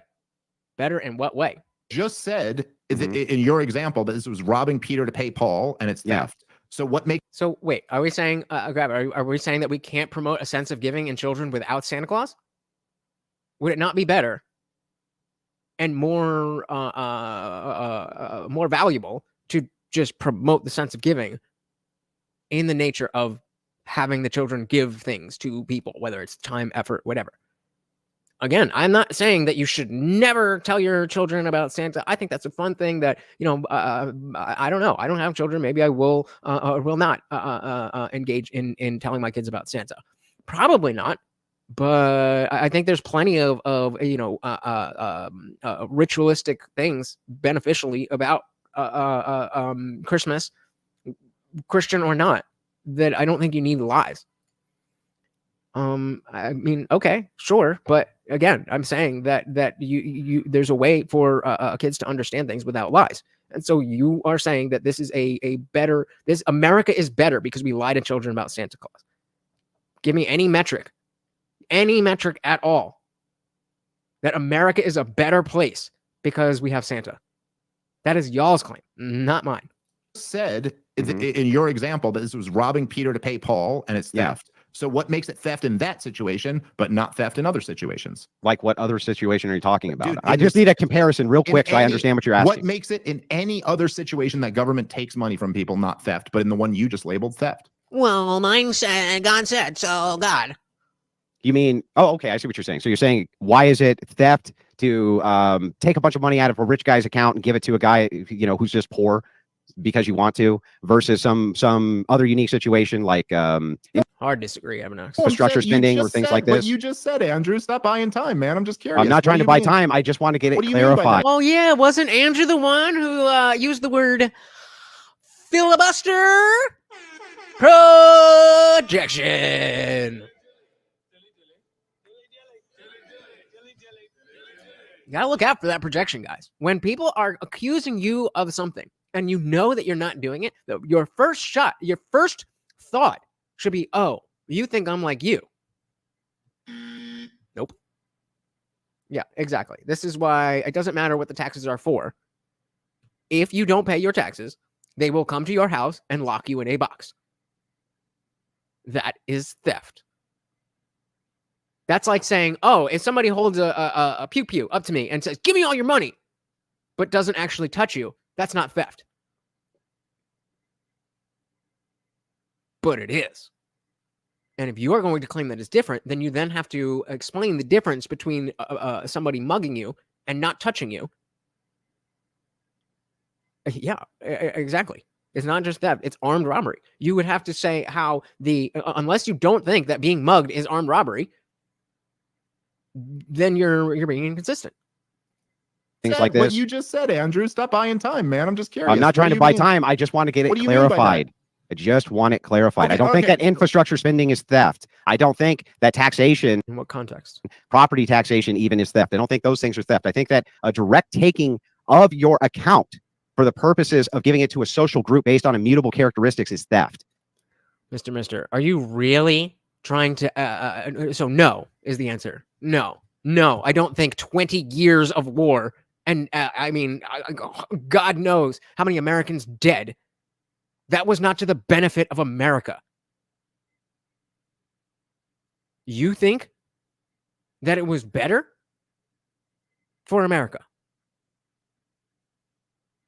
Everybody agrees, left, right, and center, that, Saddam Hussein was a bad guy, but everything is worse now because of regime change.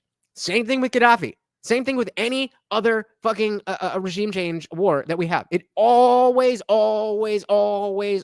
gets worse. That does not mean that Saddam Hussein was good. It just means that sans Saddam Hussein, Iraq is worse than it was with Saddam Hussein. Your account for the purposes of giving it to a social group based on immutable characteristics is theft. That would be theft. I'm just curious. What makes that theft? That you're taking a thing which does not belong to you and creating a distribution of the thing which doesn't belong to you. But so why wouldn't that be true for property taxes? Because you don't actually own the property. Right. So, but you just said they're taking something that doesn't belong to you. So do you actually own that property? No, this is why I'm saying that. Here we go. So we're getting into the nitty gritty here. Gravitas said, I think every society benefits from coming together and celebrate giving. Bingo. I agree. Do you need to lie to children in order for society for people to come together and celebrate giving? If the answer is no, then that is not an example of where a lie has made America better. It may be different, but unless there is not a way to support this idea of giving without lying to children, then then that's not the question. Question is, how does it make America better? You just said they're taking something that doesn't belong to you. So do you actually own that property? No, this is why I gotta go back a little. And creating a distribution of the thing which doesn't belong to you. But so why wouldn't that be true for property taxes? Because you don't actually own the property. Right. So, but you just said they're taking something that doesn't belong to you. So do you actually own that property? No, this is why I'm saying that the construction, the construction of ownership is just that, a construction. Yeah, so property Andrew, is a construction. Hold on, Andrew, I think I have you in something here, and I think you know I do. Why was it? No, I just want to make sure I'm clarifying it. That's cope, dude. Come on, that's fucking cope. Why was it theft in your example? Why did you own it in your example, but not in mine?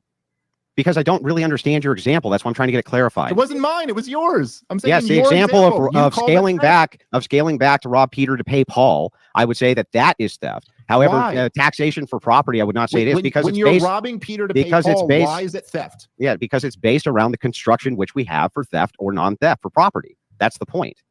If I may, if I could try to clarify. Hey, Robbie, come on. Yeah, just clarify what he's talking about. This is what's going on.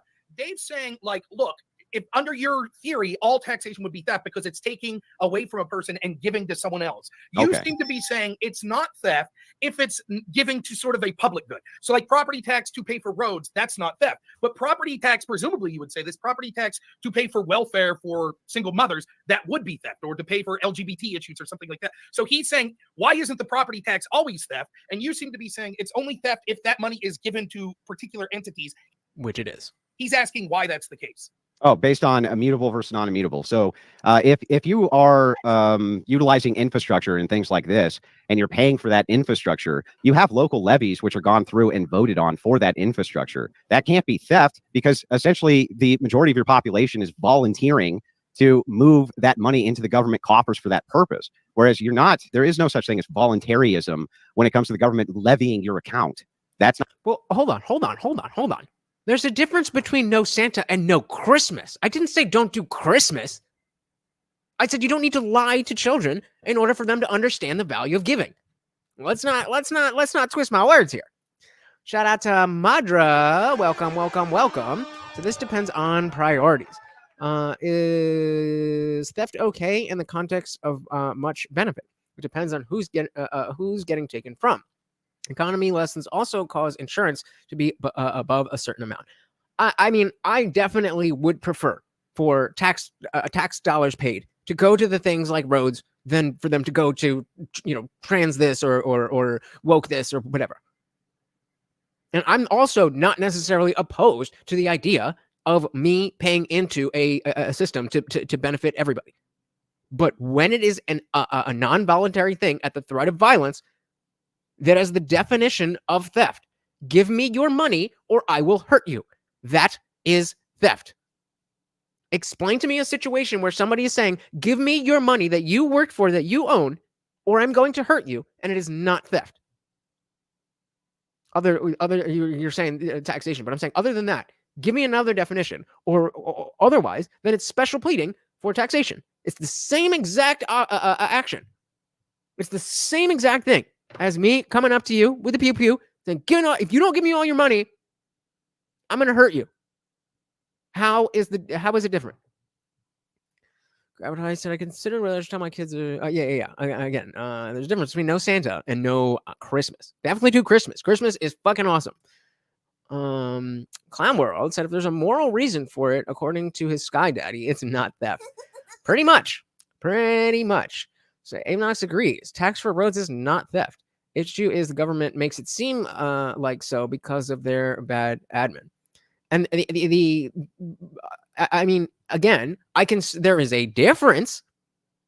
So what if somebody, okay. What about this? So I come up to you and I say, give me all your money. I'm giving it to the orphanage. Is that not theft now because it's going to something good?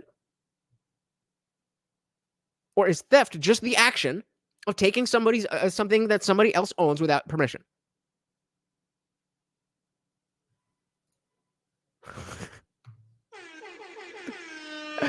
Oh, I want to vote. Hey, shout out to our boy Indyville. Welcome to the party. And good instinct. Taylor said many cultures have shown children giving without Santa or a figure that children would enjoy. But I think it's nice to always have a fatherly figure like Santa. Well, maybe if we add actual fathers, we wouldn't need a fatherly figure like Santa. Just saying. Although, I mean, if I give 5% of my money to the government and I'm only able to use 0.1% of what my 5% is used for, then I am being robbed. Bingo. I said Santa is a shortcut and creates hype. To be honest, kids care more about receiving. Bingo. Exactly. The only reason kids care about Santa is because Santa is the mechanism that they get the stuff.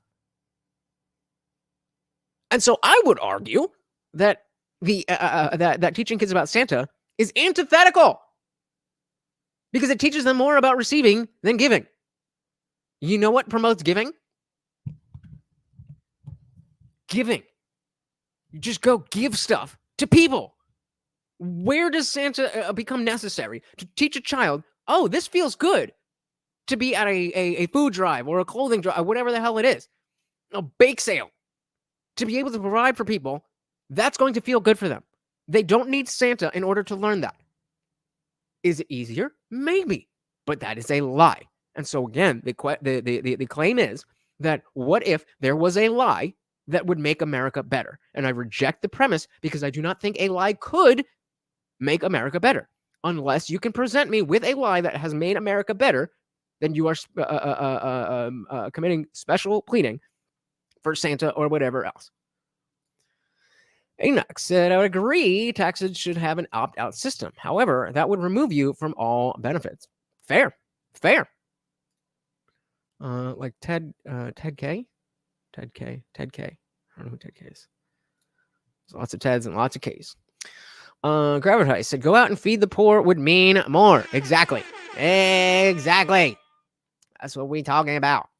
Mr. Mister said, how about the $750,000 Obama dirt during the first omnibus bill? Much like unicorns and pots of gold, no one can seem to locate. Indeed.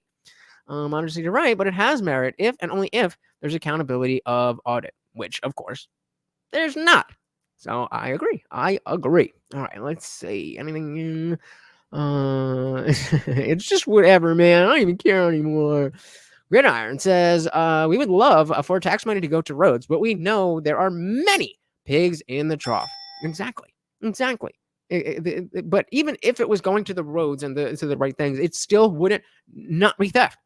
It is still theft. Again, if I mug you and say, give me all your money, I'm giving it to the orphanage. Like, it goes to a good thing, but that's not theft. It's still theft. And that's his argument. Not that it's not good or that it's not bad, that it's not theft. It is theft. It is taking that which you do not own and adding the aspect of violence.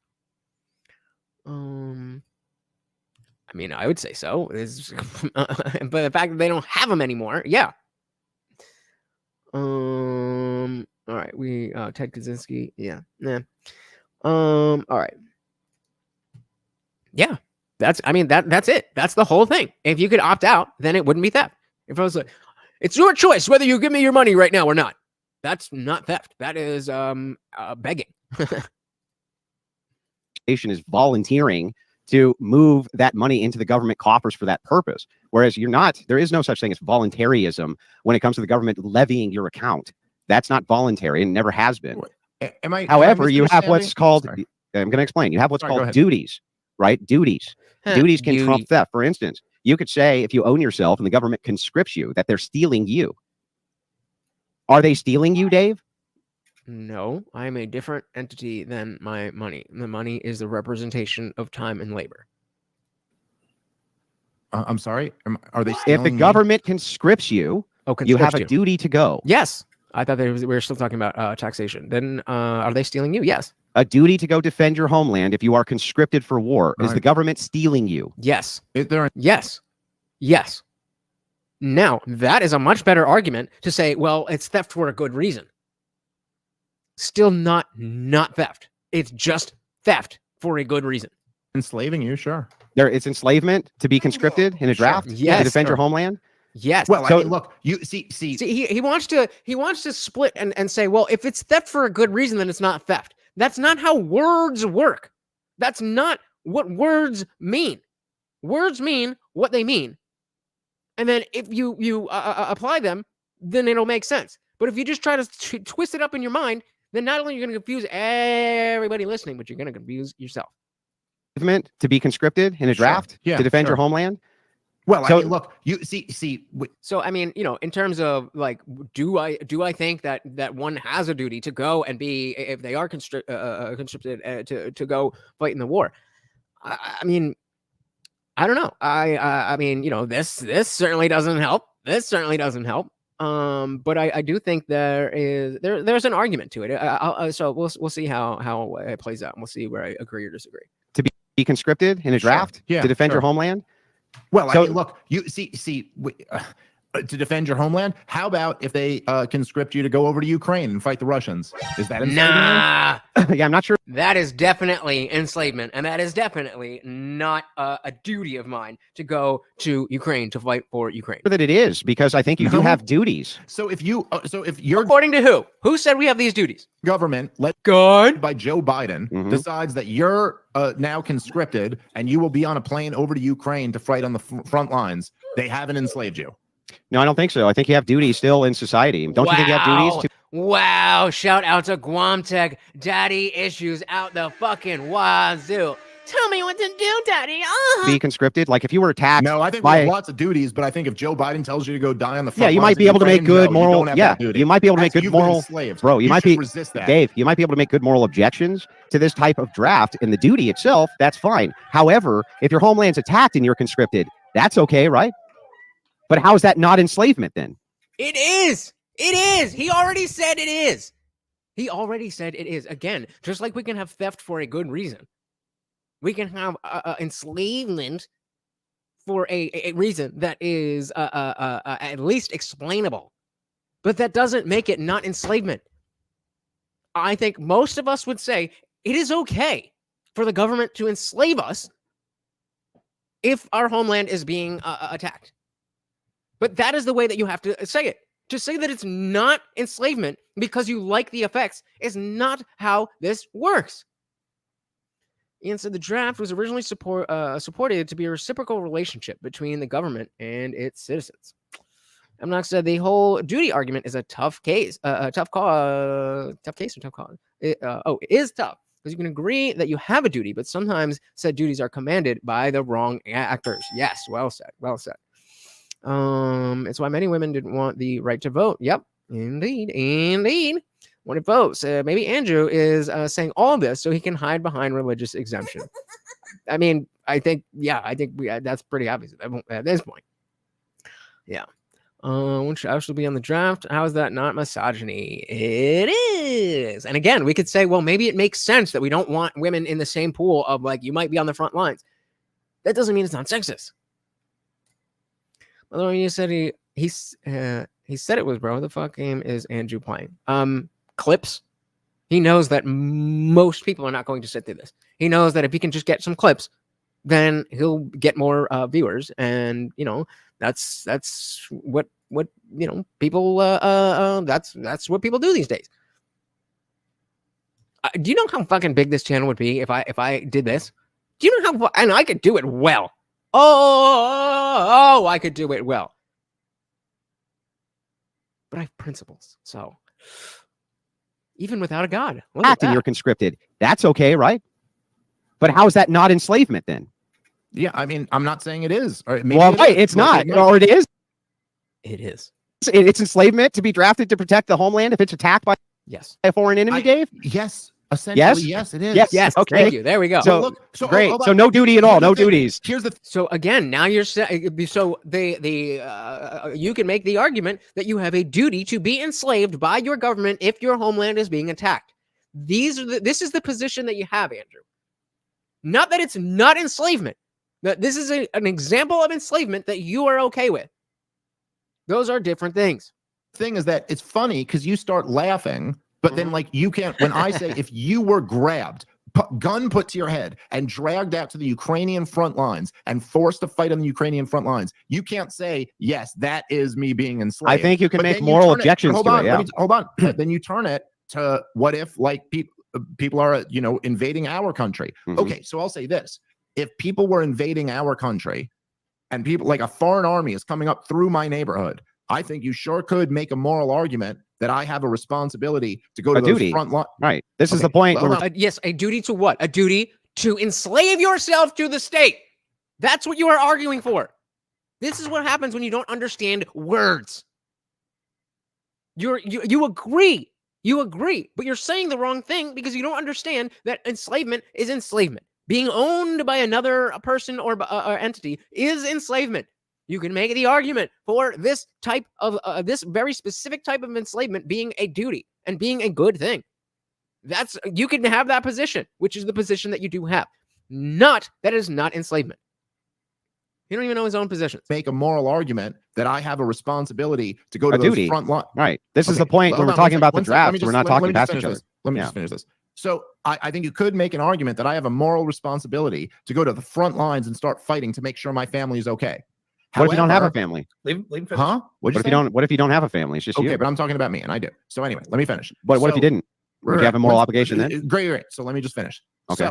So, but if I say make the judgment that I go, you know what? There's too many of them. We got to retreat. Yes, it is. Yes, it is. Just like when in the Bible, when they talk about slavery, oh, that wasn't real slavery, that was indentured servitude, da, da, da, da, da. Were you allowed to leave? Then it's slavery. It can be, they're not mutually exclusive. Now, again, in general, of course, slavery is just a bad thing.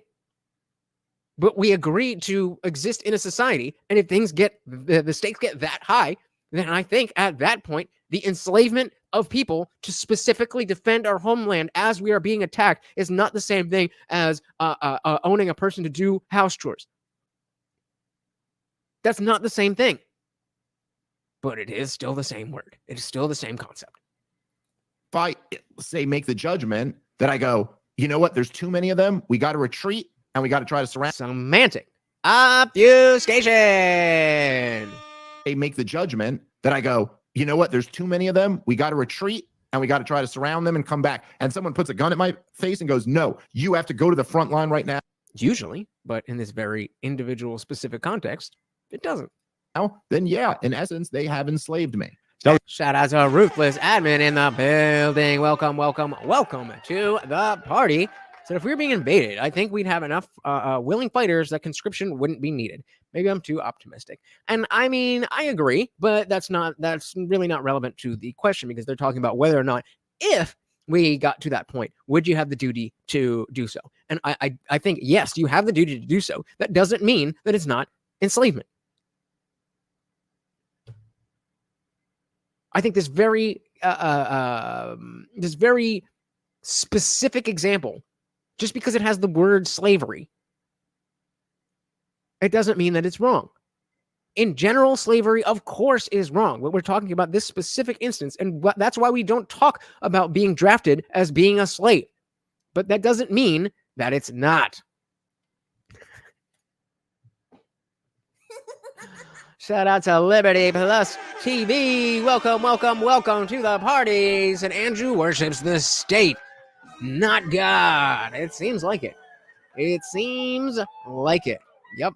All right, let's finish this up. And goes, no, you have to go to the front line right now. Then yeah, in essence, they have enslaved me. So then you're making my point again, so that you understand. No, I'm not. Well, yeah, I'll explain how. When you're talking about duties, you asked me, you said, would it be a duty? So I'm talking about what is a current duty. So I'm saying, yes, enslavement to the state in the face of invading is slavery, and also a duty that you should do. Yeah, currently that would be your duty. But some moral objections which you could make would be about just. You could say it's an unjust war, so therefore it doesn't fall under my duties. Sure. You are making the exact same claim. This is an unjust war. It doesn't fall under my duties. Right. Yes. So if I'm conscripted, though, for a just war like an invasion, then it does fall under duty. So then it's not enslavement, right? Why? Walk me through how the fact of the reason that you are being enslaved prevents it from being enslavement.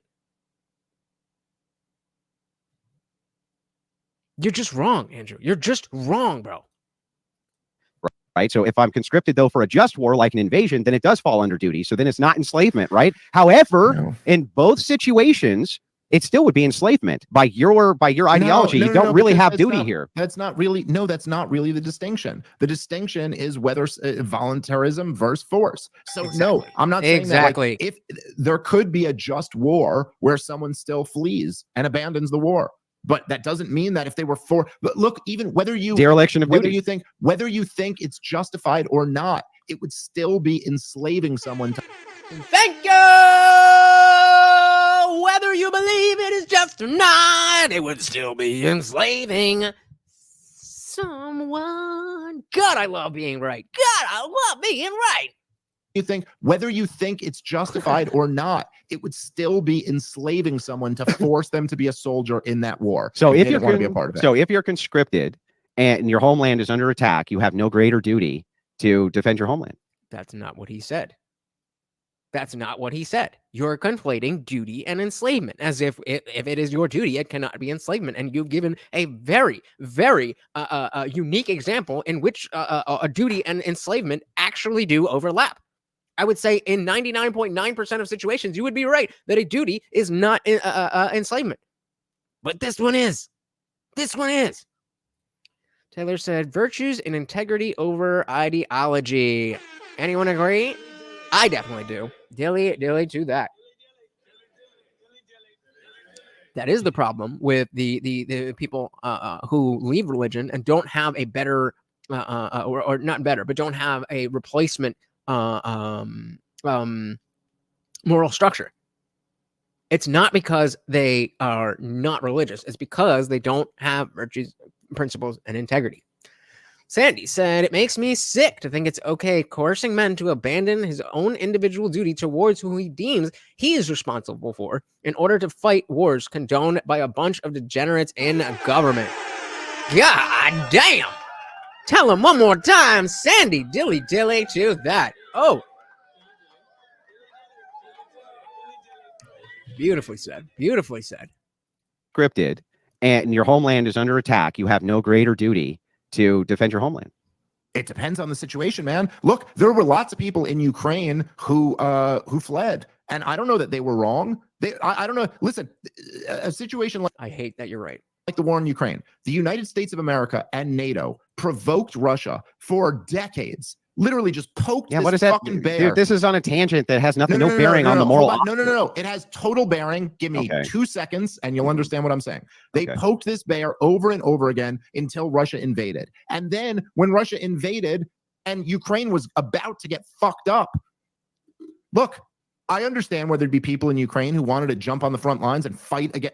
But I also understand where there'd be people who go, listen, I got to try to get my family out and get the hell out of here. So it's not so black and white as to like whether like there's this situation where someone invades your country and it's just justified to fight back against them. I think maybe if you're We're listening, talking to what I'm not saying, you about get that. my We're talking point. about conscription, though. So Okay, I do. And yes, I'll steel the man. I'll steel man. Ukrainian Hang on. I'll army steel is man the point. conscripted. Yeah, I'll Listen, steel man. listen. Let me steel man the Steelman, point. Last point on this. Then we're Okay. going to closing statements because we All have right. a lot of super chats and questions from the audience. So Yeah. So let me just steel man your point. Your point is, look, this isn't so black and white. There could be situations where I could see conscription as being a duty. I could see it as not being a duty. I'm not arguing that. I just want a concession that at least sometimes it must be. So so is a slave if he willfully chooses to enslave himself as he sees it to be his life goal? I would say yes. If you are owned by another person, then you are a slave. Y'all seen fucking Django. Sam Jackson was still a slave. Sam Jackson was still a slave. No, obviously, that's but the fact that you again, that's not like, let's get a dictionary definition.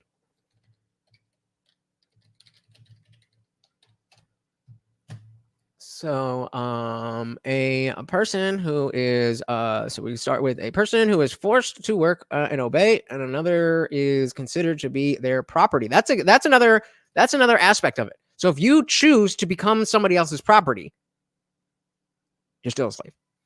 A device or a part of one directly controlled by another. So again, this has nothing to do with choice or volunteerism. It has to do with whether or not you are directly controlled by another.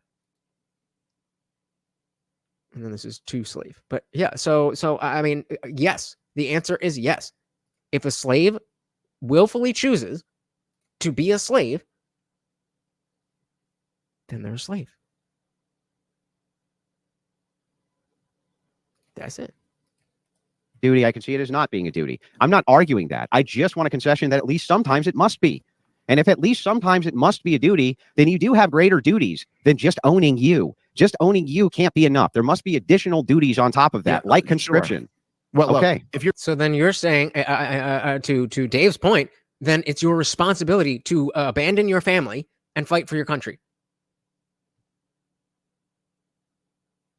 Is that your responsibility? Is that your duty? I'm with Dave. I disagree. I mean, it depends on who you are. If you have a bum leg and you know that you're not going to be able to, but you can help your family, you can help the people who can't fight, but they draft you, guess what? You're a slave to the state. And what devotes and your duty to your family comes before your duty to your country. Exactly. What if you're owned by a guitar? I don't know, but I could shred, so it's never happened to me, but must be some loser shit. Owning you can't be enough. There must be additional duties on top of that, like conscription. Well, okay. Look, if you're saying just owning me, again, I have a ton of duties on top of just owning me. I have a What? duty, an obligation to protect my wife. Do I need to pull it up again? We said in part or in whole, directly controlled. We just looked at this, bro.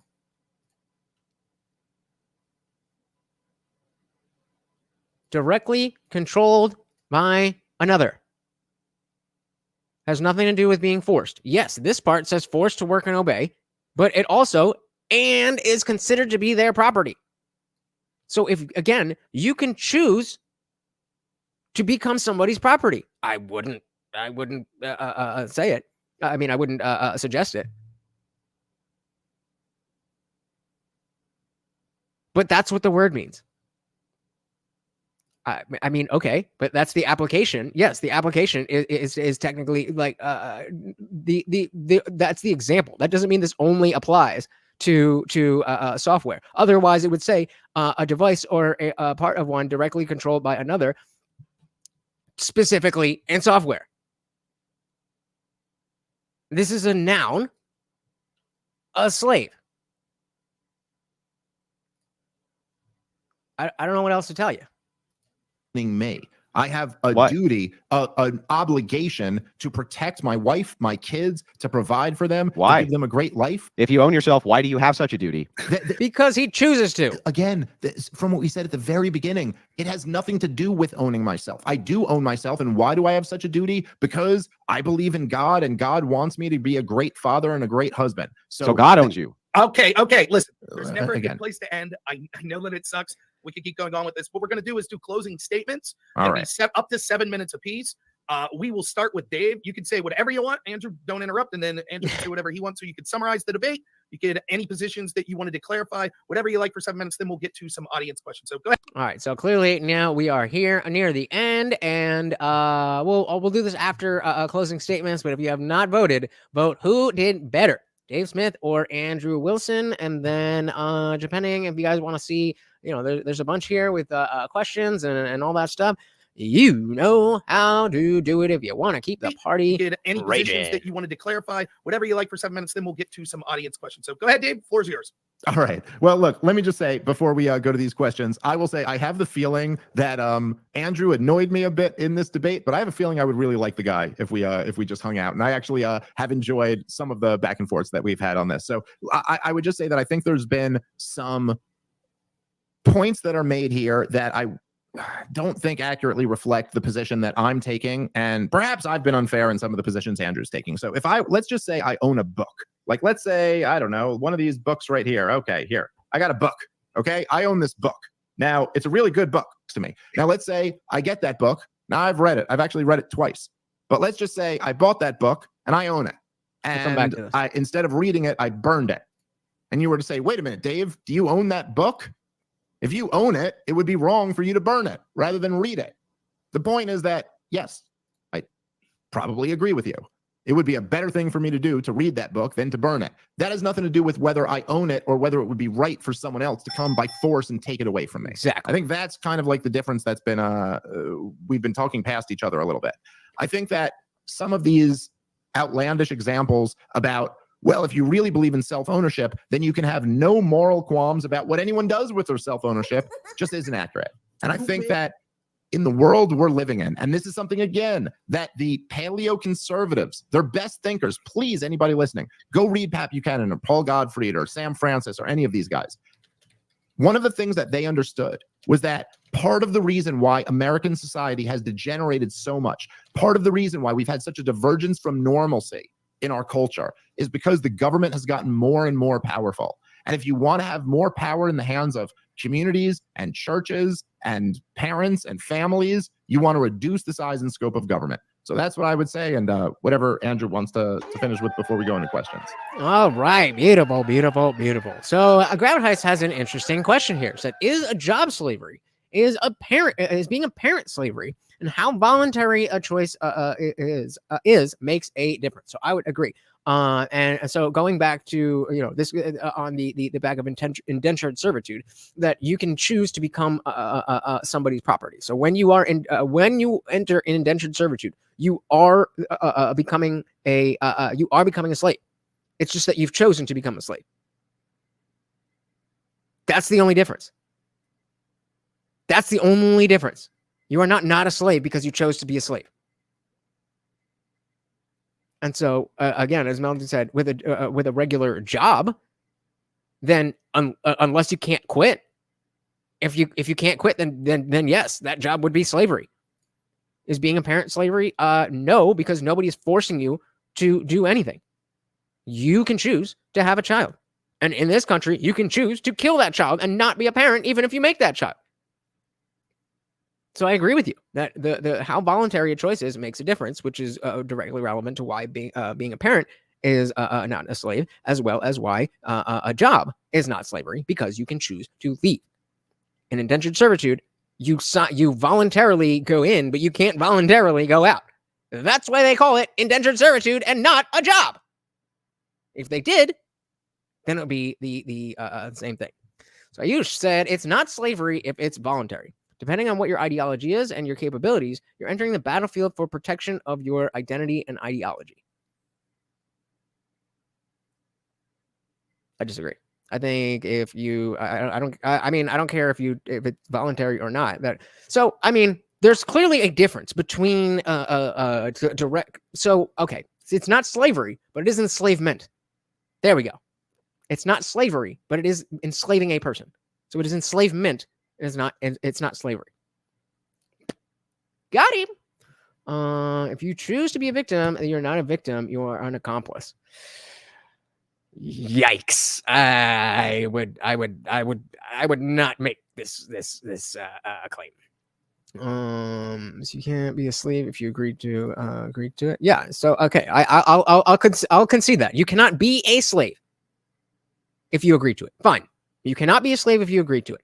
However, you can be enslaved. If you need to split that hair, if that makes you feel better, great. I don't really. That seems like a difference without a distinction. But if you want to agree to yes, you're a slave, even indentured servitude, extremes. But that's what we're talking about.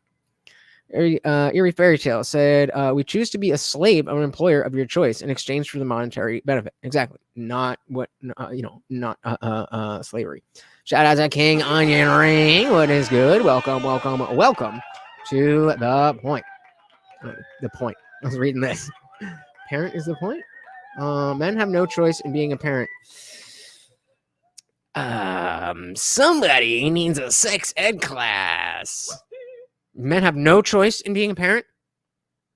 No choice. Now, trust me, I am very much an advocate for men having more choice and control. But you absolutely, unless we're talking about our pay, then yes, you do have the choice to not be a parent by not raw dogging somebody. Who I think it was it Taylor before who said you can choose you can choose your actions, but you don't get to choose the consequences. You can choose to raw dog a bitch, but if you do, then that is you making a choice to potentially become a parent. Exactly. Sandy said lots of vets thought they were doing the right thing because they thought they were doing the right thing voluntarily, but came back home as broken men. It's different when it comes to dealing with government. I completely agree. And I think that's why I don't think the difference between being enslaved and being a slave, I do think those are different, and I don't think those are meaningfully different. And so, yes, an indentured servitude is not a slave, is not in slavery, but they are an enslaved person. Madra says, in a job, though, or a parent relationship, it's a one-way street. The content of a contract is interpreted to the benefit of the owner or captain of the contract. So, if anything, you could argue being a child is slavery. Exactly. Sex doesn't guarantee parenthood, but it's a risk every time. And we all know that. So, shout out to Not Sorry. I'm a ... Indian. Welcome.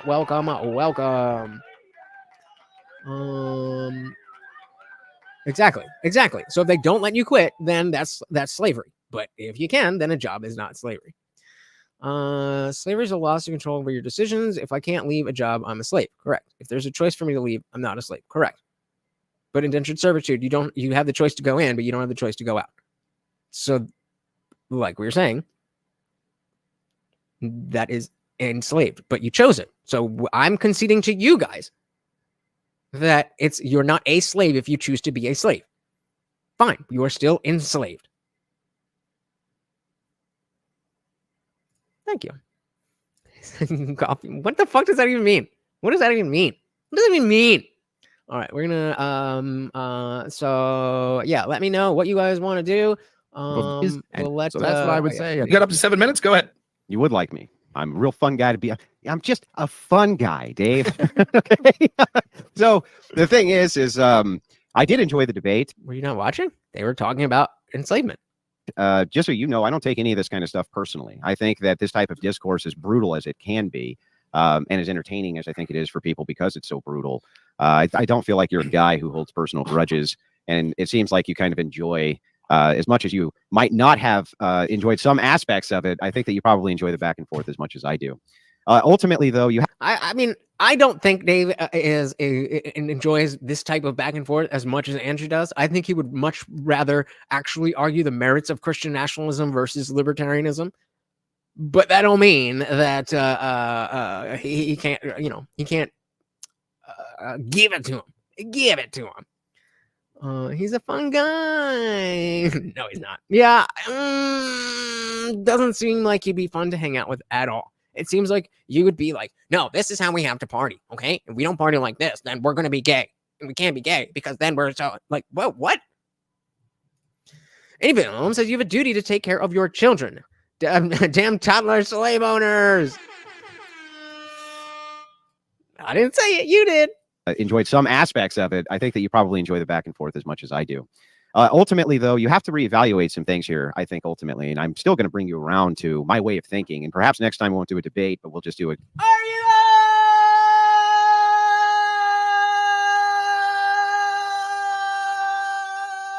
probably not, all right? Good old-fashioned convo. The first thing is that you kind of pretend and are pretending to the audience that these are extreme examples of things. We're pretending that incest with your sister is an extreme example. Pretending. We got to pretend to get there. I think that is a giant projection. You think it's totally normal to talk about incest.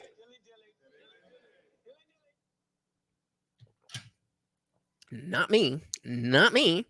Your fairy tale said I read Andrew Wilson's wife's book about the occult history of feminism spy Rachel. Wait.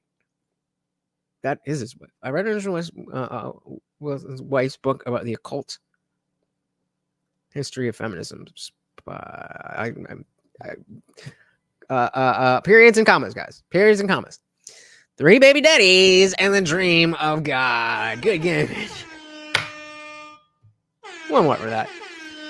Garrett said only women can decide if a man becomes a parent or not. No. Unless you're talking about RPay, then this is factually incorrect. Explain to me the process. Explain to me the process, grab it, where a man has a child, is not raped, but also doesn't have a choice. If we're talking about, I'm making that caveat. If we're talking about RPay, as I call it here, then yes, you are correct. But if we're not talking about that, then explain to me where the lack of choice exists for the man. Is that you kind of pretend and are pretending to the audience that these are extreme examples of things which I bring up, but they're not. These are things which are happening right now. We have incest laws right now. We have laws. Yeah, but do we have a lot of incest? That's the question. Against LGBTQ or for LGBTQ right now. These are social issues of our time, transitioning social issue of our time. These things are not things which are in a far away, far off land, in a far away future. These are right now, right here, right in our face, and we're discussing them as though they're right in our face because they are. Is this really the title of the book? Married or not, ready or not? I gotta look that up. I gotta know. Married. Oh, that's not where your fingers go. Married or not? Oh, you're saying it's one of those.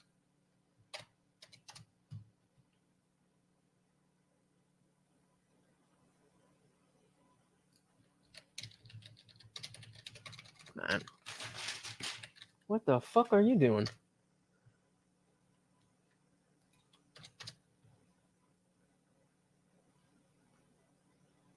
know what y'all talking about. If somebody wants to get a link, then grab a link. Right here, right in our face, and we're discussing them as though they're right in our face because they are. And so when we get to the moral ought portion of this, you realized, I think, early on that you can't really justify self-ownership as anything other than a construction, and that your morality comes from God. That's why I was willing to just kind of grant all the absurdity and say, sure, it's just God talking in my mind. Dave says, me too. It's like, great. Well, then we agree. It's all divine command. There's no ownership. It's just a social construct. Perfect. Now we know where we can go with our moral ought claims, how we get to where it is that we're going. Unfortunately, for these oughts, we're going to need enforcement. There's no way around it. And that's going to require some type of enforcement apparatus. Now, maybe it doesn't have to be the state. Fine. But I didn't hear anything absent the state. I never actually heard Dave say a word about why people can't engage in these if they own themselves. Unfortunately, he never really gave us any good reasons for why, if you do own yourself, why you can't engage in these absurd activities, other than he just really doesn't like them. Other than to appeal to what I would, which is divine command. And if that's the case, you don't own yourself, and the non-aggression principle no longer makes sense. He never could justify that, ever. And that was kind of the core at the heart of this debate. This is cringe, but shout out to Not Sorry. I said, men who think they have to have sex think that way. You don't have to have sex. Just don't have sex if you don't want a baby. Bingo. When we get into duties, he says, I do have some duties and obligations. I don't know. He didn't get our paid. I made that caveat. But when I ask him where they come from, it's not, it's from God. Again, it's divine command, which gives him these duties and obligation, not libertarianism. Libertarianism as a core isn't doing anything to advance what could be a duty inside of society. It's just unfettered rights. And all right is it. Again, you're skipping over the sex part. You're skipping over the sex part. The sex is what he chooses. If you choose to have sex and you raw dog a bitch, then you are choosing to engage in activity which can result in a pregnancy. So you are giving your consent to that pregnancy when you stick the dick in. When it goes in, that's your consent. That is your consent. It's her body that is affected, not yours. So yes, at that point, the for better or worse, the perspective changes. But I mean, just it's that simple. Just don't raw dog a bitch. Wrap it up. Make sure you can feel that she's got to use your fingers. Make sure you feel the IUD, and you're good. You chose to pump. I'm trying to think of something that rhymes with pump. Failure. That would have been. Can you imagine? You chose to pump. Now you gotta raise the children, but rhymes with pump. That would have been a baller moment. But I failed it. Exactly. Consent to sex is consent to parenthood. If you choose to have sex, you are consenting. You possibly having a child, whether you're a man or a woman. Exactly. Okay, but again, that would be in the RPay category. That's not what we're talking about. If that happens, then that is not what that would be. I would consider sexual assault. Like, who was the chick that I think it was Drake. She slept with Drake. He threw it was Drake or I don't know. It was somebody. And dude put hot sauce in the condom, and then she tried to squeeze it out and turkey basted that shit. And she's like, "Oh my god, gotcha, bitch!" Like, I mean, this isn't complicated. You knew this. You knew this since you were 10, 11, 12 years old, depending on where you grew up. It's not complicated. You chose to pump. Now raise the chump. Let's go.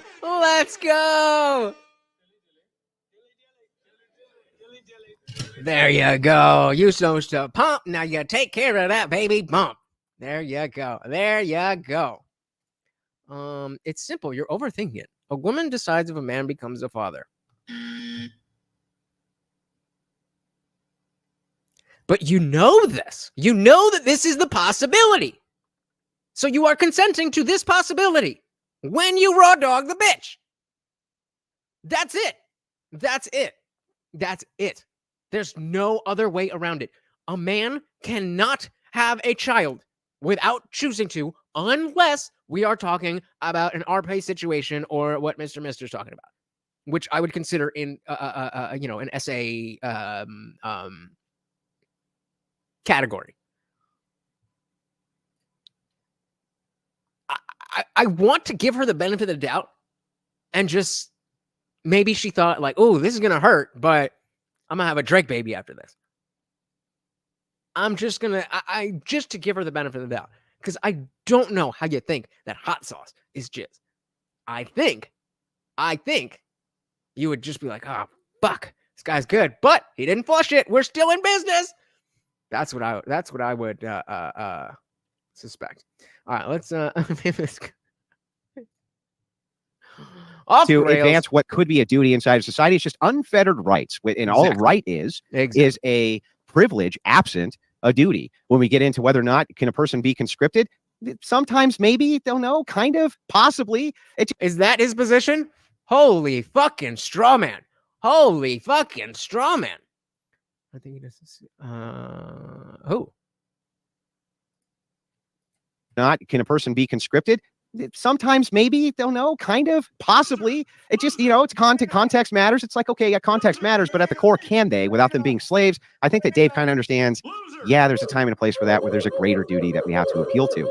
Overall, because it was combative, and we are coming at it from really different worldviews, I don't think we got to the heart of everything that either of us would have liked to. And why do you think that is? Maybe an obsession with incest and ownership and slavery. Are coming at it from really different worldviews. I don't think we got to the heart of everything that either of us would have liked to have gotten to the heart of. But I did enjoy the spirited debate, and again, no grudges at all, Mr. Smith. And in the future, I'll just come on your show and we'll have a good convo or something like that. But I do hope you did enjoy yourself at the very least. So thank you. And this is why, again, the debate bro thing has such a yes, dude. Yes. If you have unprotected sex, then that can make you a parent. I thought that was pretty apparent, but apparently not. God damn. But anyway, what I was saying about this, well, I hope you enjoyed yourself. It was a good conversation. It was a good conversation despite you, despite how you behaved, despite the energy you brought.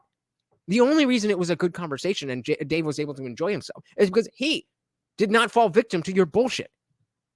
I did enjoy myself, Andrew, and thank you very much. I don't agree with your synopsis of my opinion, but I am definitely down to do another podcast together. Well, cheers to you, sir. Cheers, brother. I had fun. I loved it. We can drink? Are the nationalists? Are we're going to make that legal? All right, good. Yes, good. I insist. I thought it was great. I would love to talk to both of you. I was writing down things. If I was debating either of you, I would have said to both of you, but we don't have time for that tonight. So here's what I'm going to do. We are going to go through half of the super chats.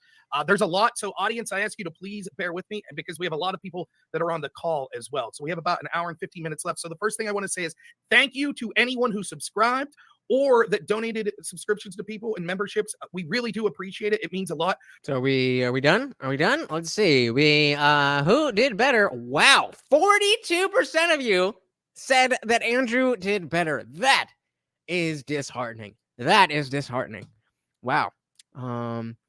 Yeah, Valty, that's what he was doing. The mom was just writing down what he would have said if he was debating rather than moderating. Yeah. Yes, I covered that in full. If you would like to see both, oh yeah, I did that. We did that in two parts. So we had one right here. Oh, that was part one. And that was part two. It was amazing. So I want to thank you guys so very much for hanging out. I really do appreciate you. And I'm glad we were able to get through the whole conversation. And I think it was a good demonstration of how different energies and different approaches are going to dictate the difference in how the conversation goes. And it's rich to be like, well, I wanted a conversation, but you said a debate, so I'm going to complete, like, that doesn't, like, as we saw with Chris Cuomo, it doesn't have to be yelling back and forth at each other. It can be you make a claim and then I debunk that claim, or we take apart that claim. It's all of that stuff. It doesn't need to be so antagonistic. And I get that. I saw you delete it. I saw it, and it's right here. I'm not gonna pull it up, but yes, I do own the guitar. I had that. I got that when I was 7 years old. I bet that's older than, I'm sure there's somebody that is younger than that guitar. But apparently not. Oh yeah, no, everybody's wrong. Everybody's wrong about sex makes you a parent. You, with having 5 children, know that that's not how it works. Okay, bro, whatever you say. Whatever you say. So yes, I do own the guitar. I have another one upstairs, and there's an electric one around here. But there was a guy who actually, I thought he was in the Instagram stream. But my electric guitar amp has been at his house for like 15 years. And I just never, I never brought it. Yes, definitely don't forget about the Discord server, guys. It is free to join. It is free to join. Now, if you want to join the after party where you're actually on screen with me and everybody else, then you do have to join as a member. If you really want to get a day pass, join the Discord, send me a DM, and we'll work something out. But it's only $2.99, guys. It's $2.99 a month. Get in. If you don't like it, cancel it. It's $3 out your wallet. And especially if you were gifted a membership, definitely come on through. So thank you so very, very much again for I want to come back to this one. Mountain Mind Media said this was no debate. This was a fight where Dave came in with a blindfold on, yet Dave was still hitting some good shots. That shows you how good Dave is. Indeed. So before we go, let's shout out our boy Unwanted Foe for that $6 super chat. Thank you so very much. And of course, they were both sponsors, co-sponsors. We got our boy, the Funk Master General. And then he came back in with the 5 gifted memberships. Again, if you guys got one of those memberships, we are heading over to the after party right now. I usually don't even do an after party unless it's a Monday, Wednesday, or a Friday. But we're going to get into some shit. So hopefully you guys enjoyed this. If you are new here, thank you so very much for hanging out. I definitely will do more of these. I am trying to go live every single day. I am not doing as many clips because clip people don't come in to watch the show as much. Sometimes I'm doing like the vertical stream up in my bedroom, but either way, I try to be live at least, let's call it 6 days a week. So again, definitely hit that subscribe, ring the bell. And again, if you join the Discord, you know how those YouTube notifications don't work, but I will notify you guys every time. Shout out to the Eerie Fairy Tales. Dilly to you. Thank you so much.